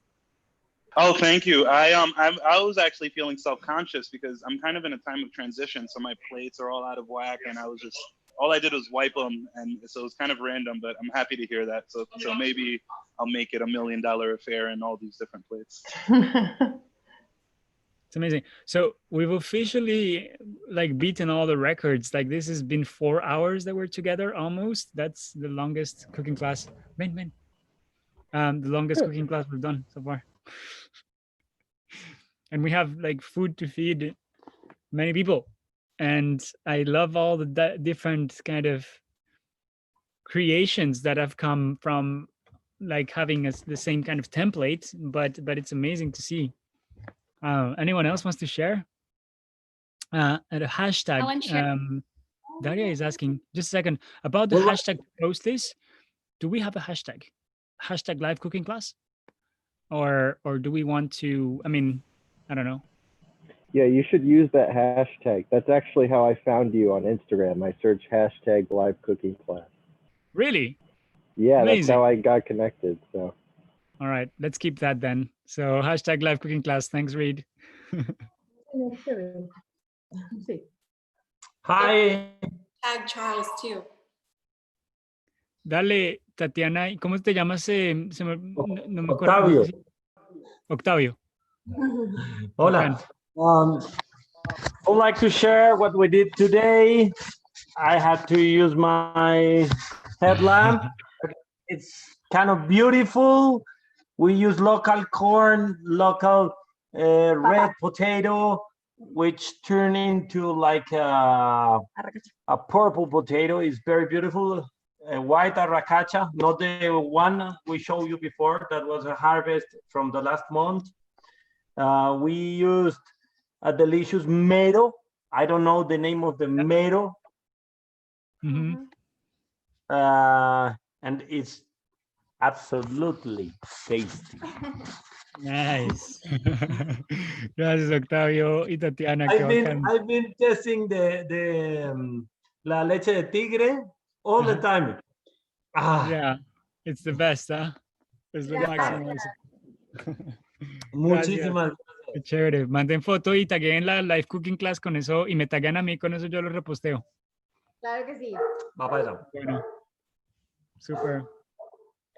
Okay, anyone else wants to share? We can share here. So this is Elise and Carlos.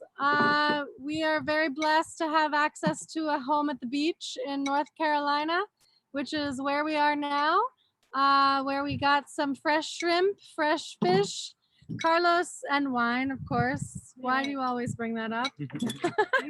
And we're here with my mom and my sister, and we're about to share. This is our aguachile. Carlos made it. It's got, I'm gonna drip all the agua on my computer. No, don't do it. So it's got, you got the shrimp from the local fishmonger around here in North Carolina, where we are. It's got coriander, red hot chili pepper, lime and key lime juice, salt, pepper, and that's what we got.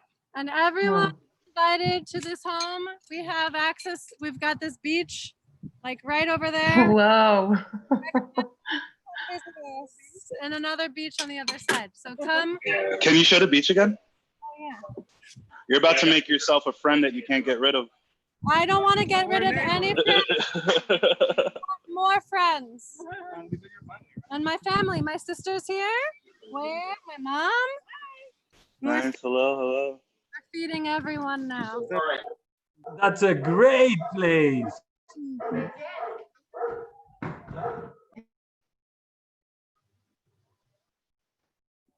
Sorry, I missed it. I missed 2 seconds. Elise, that's a beautiful view that you have there. And I hope that wine is fresh. Very fresh. Everyone just come visit us. Just let us know.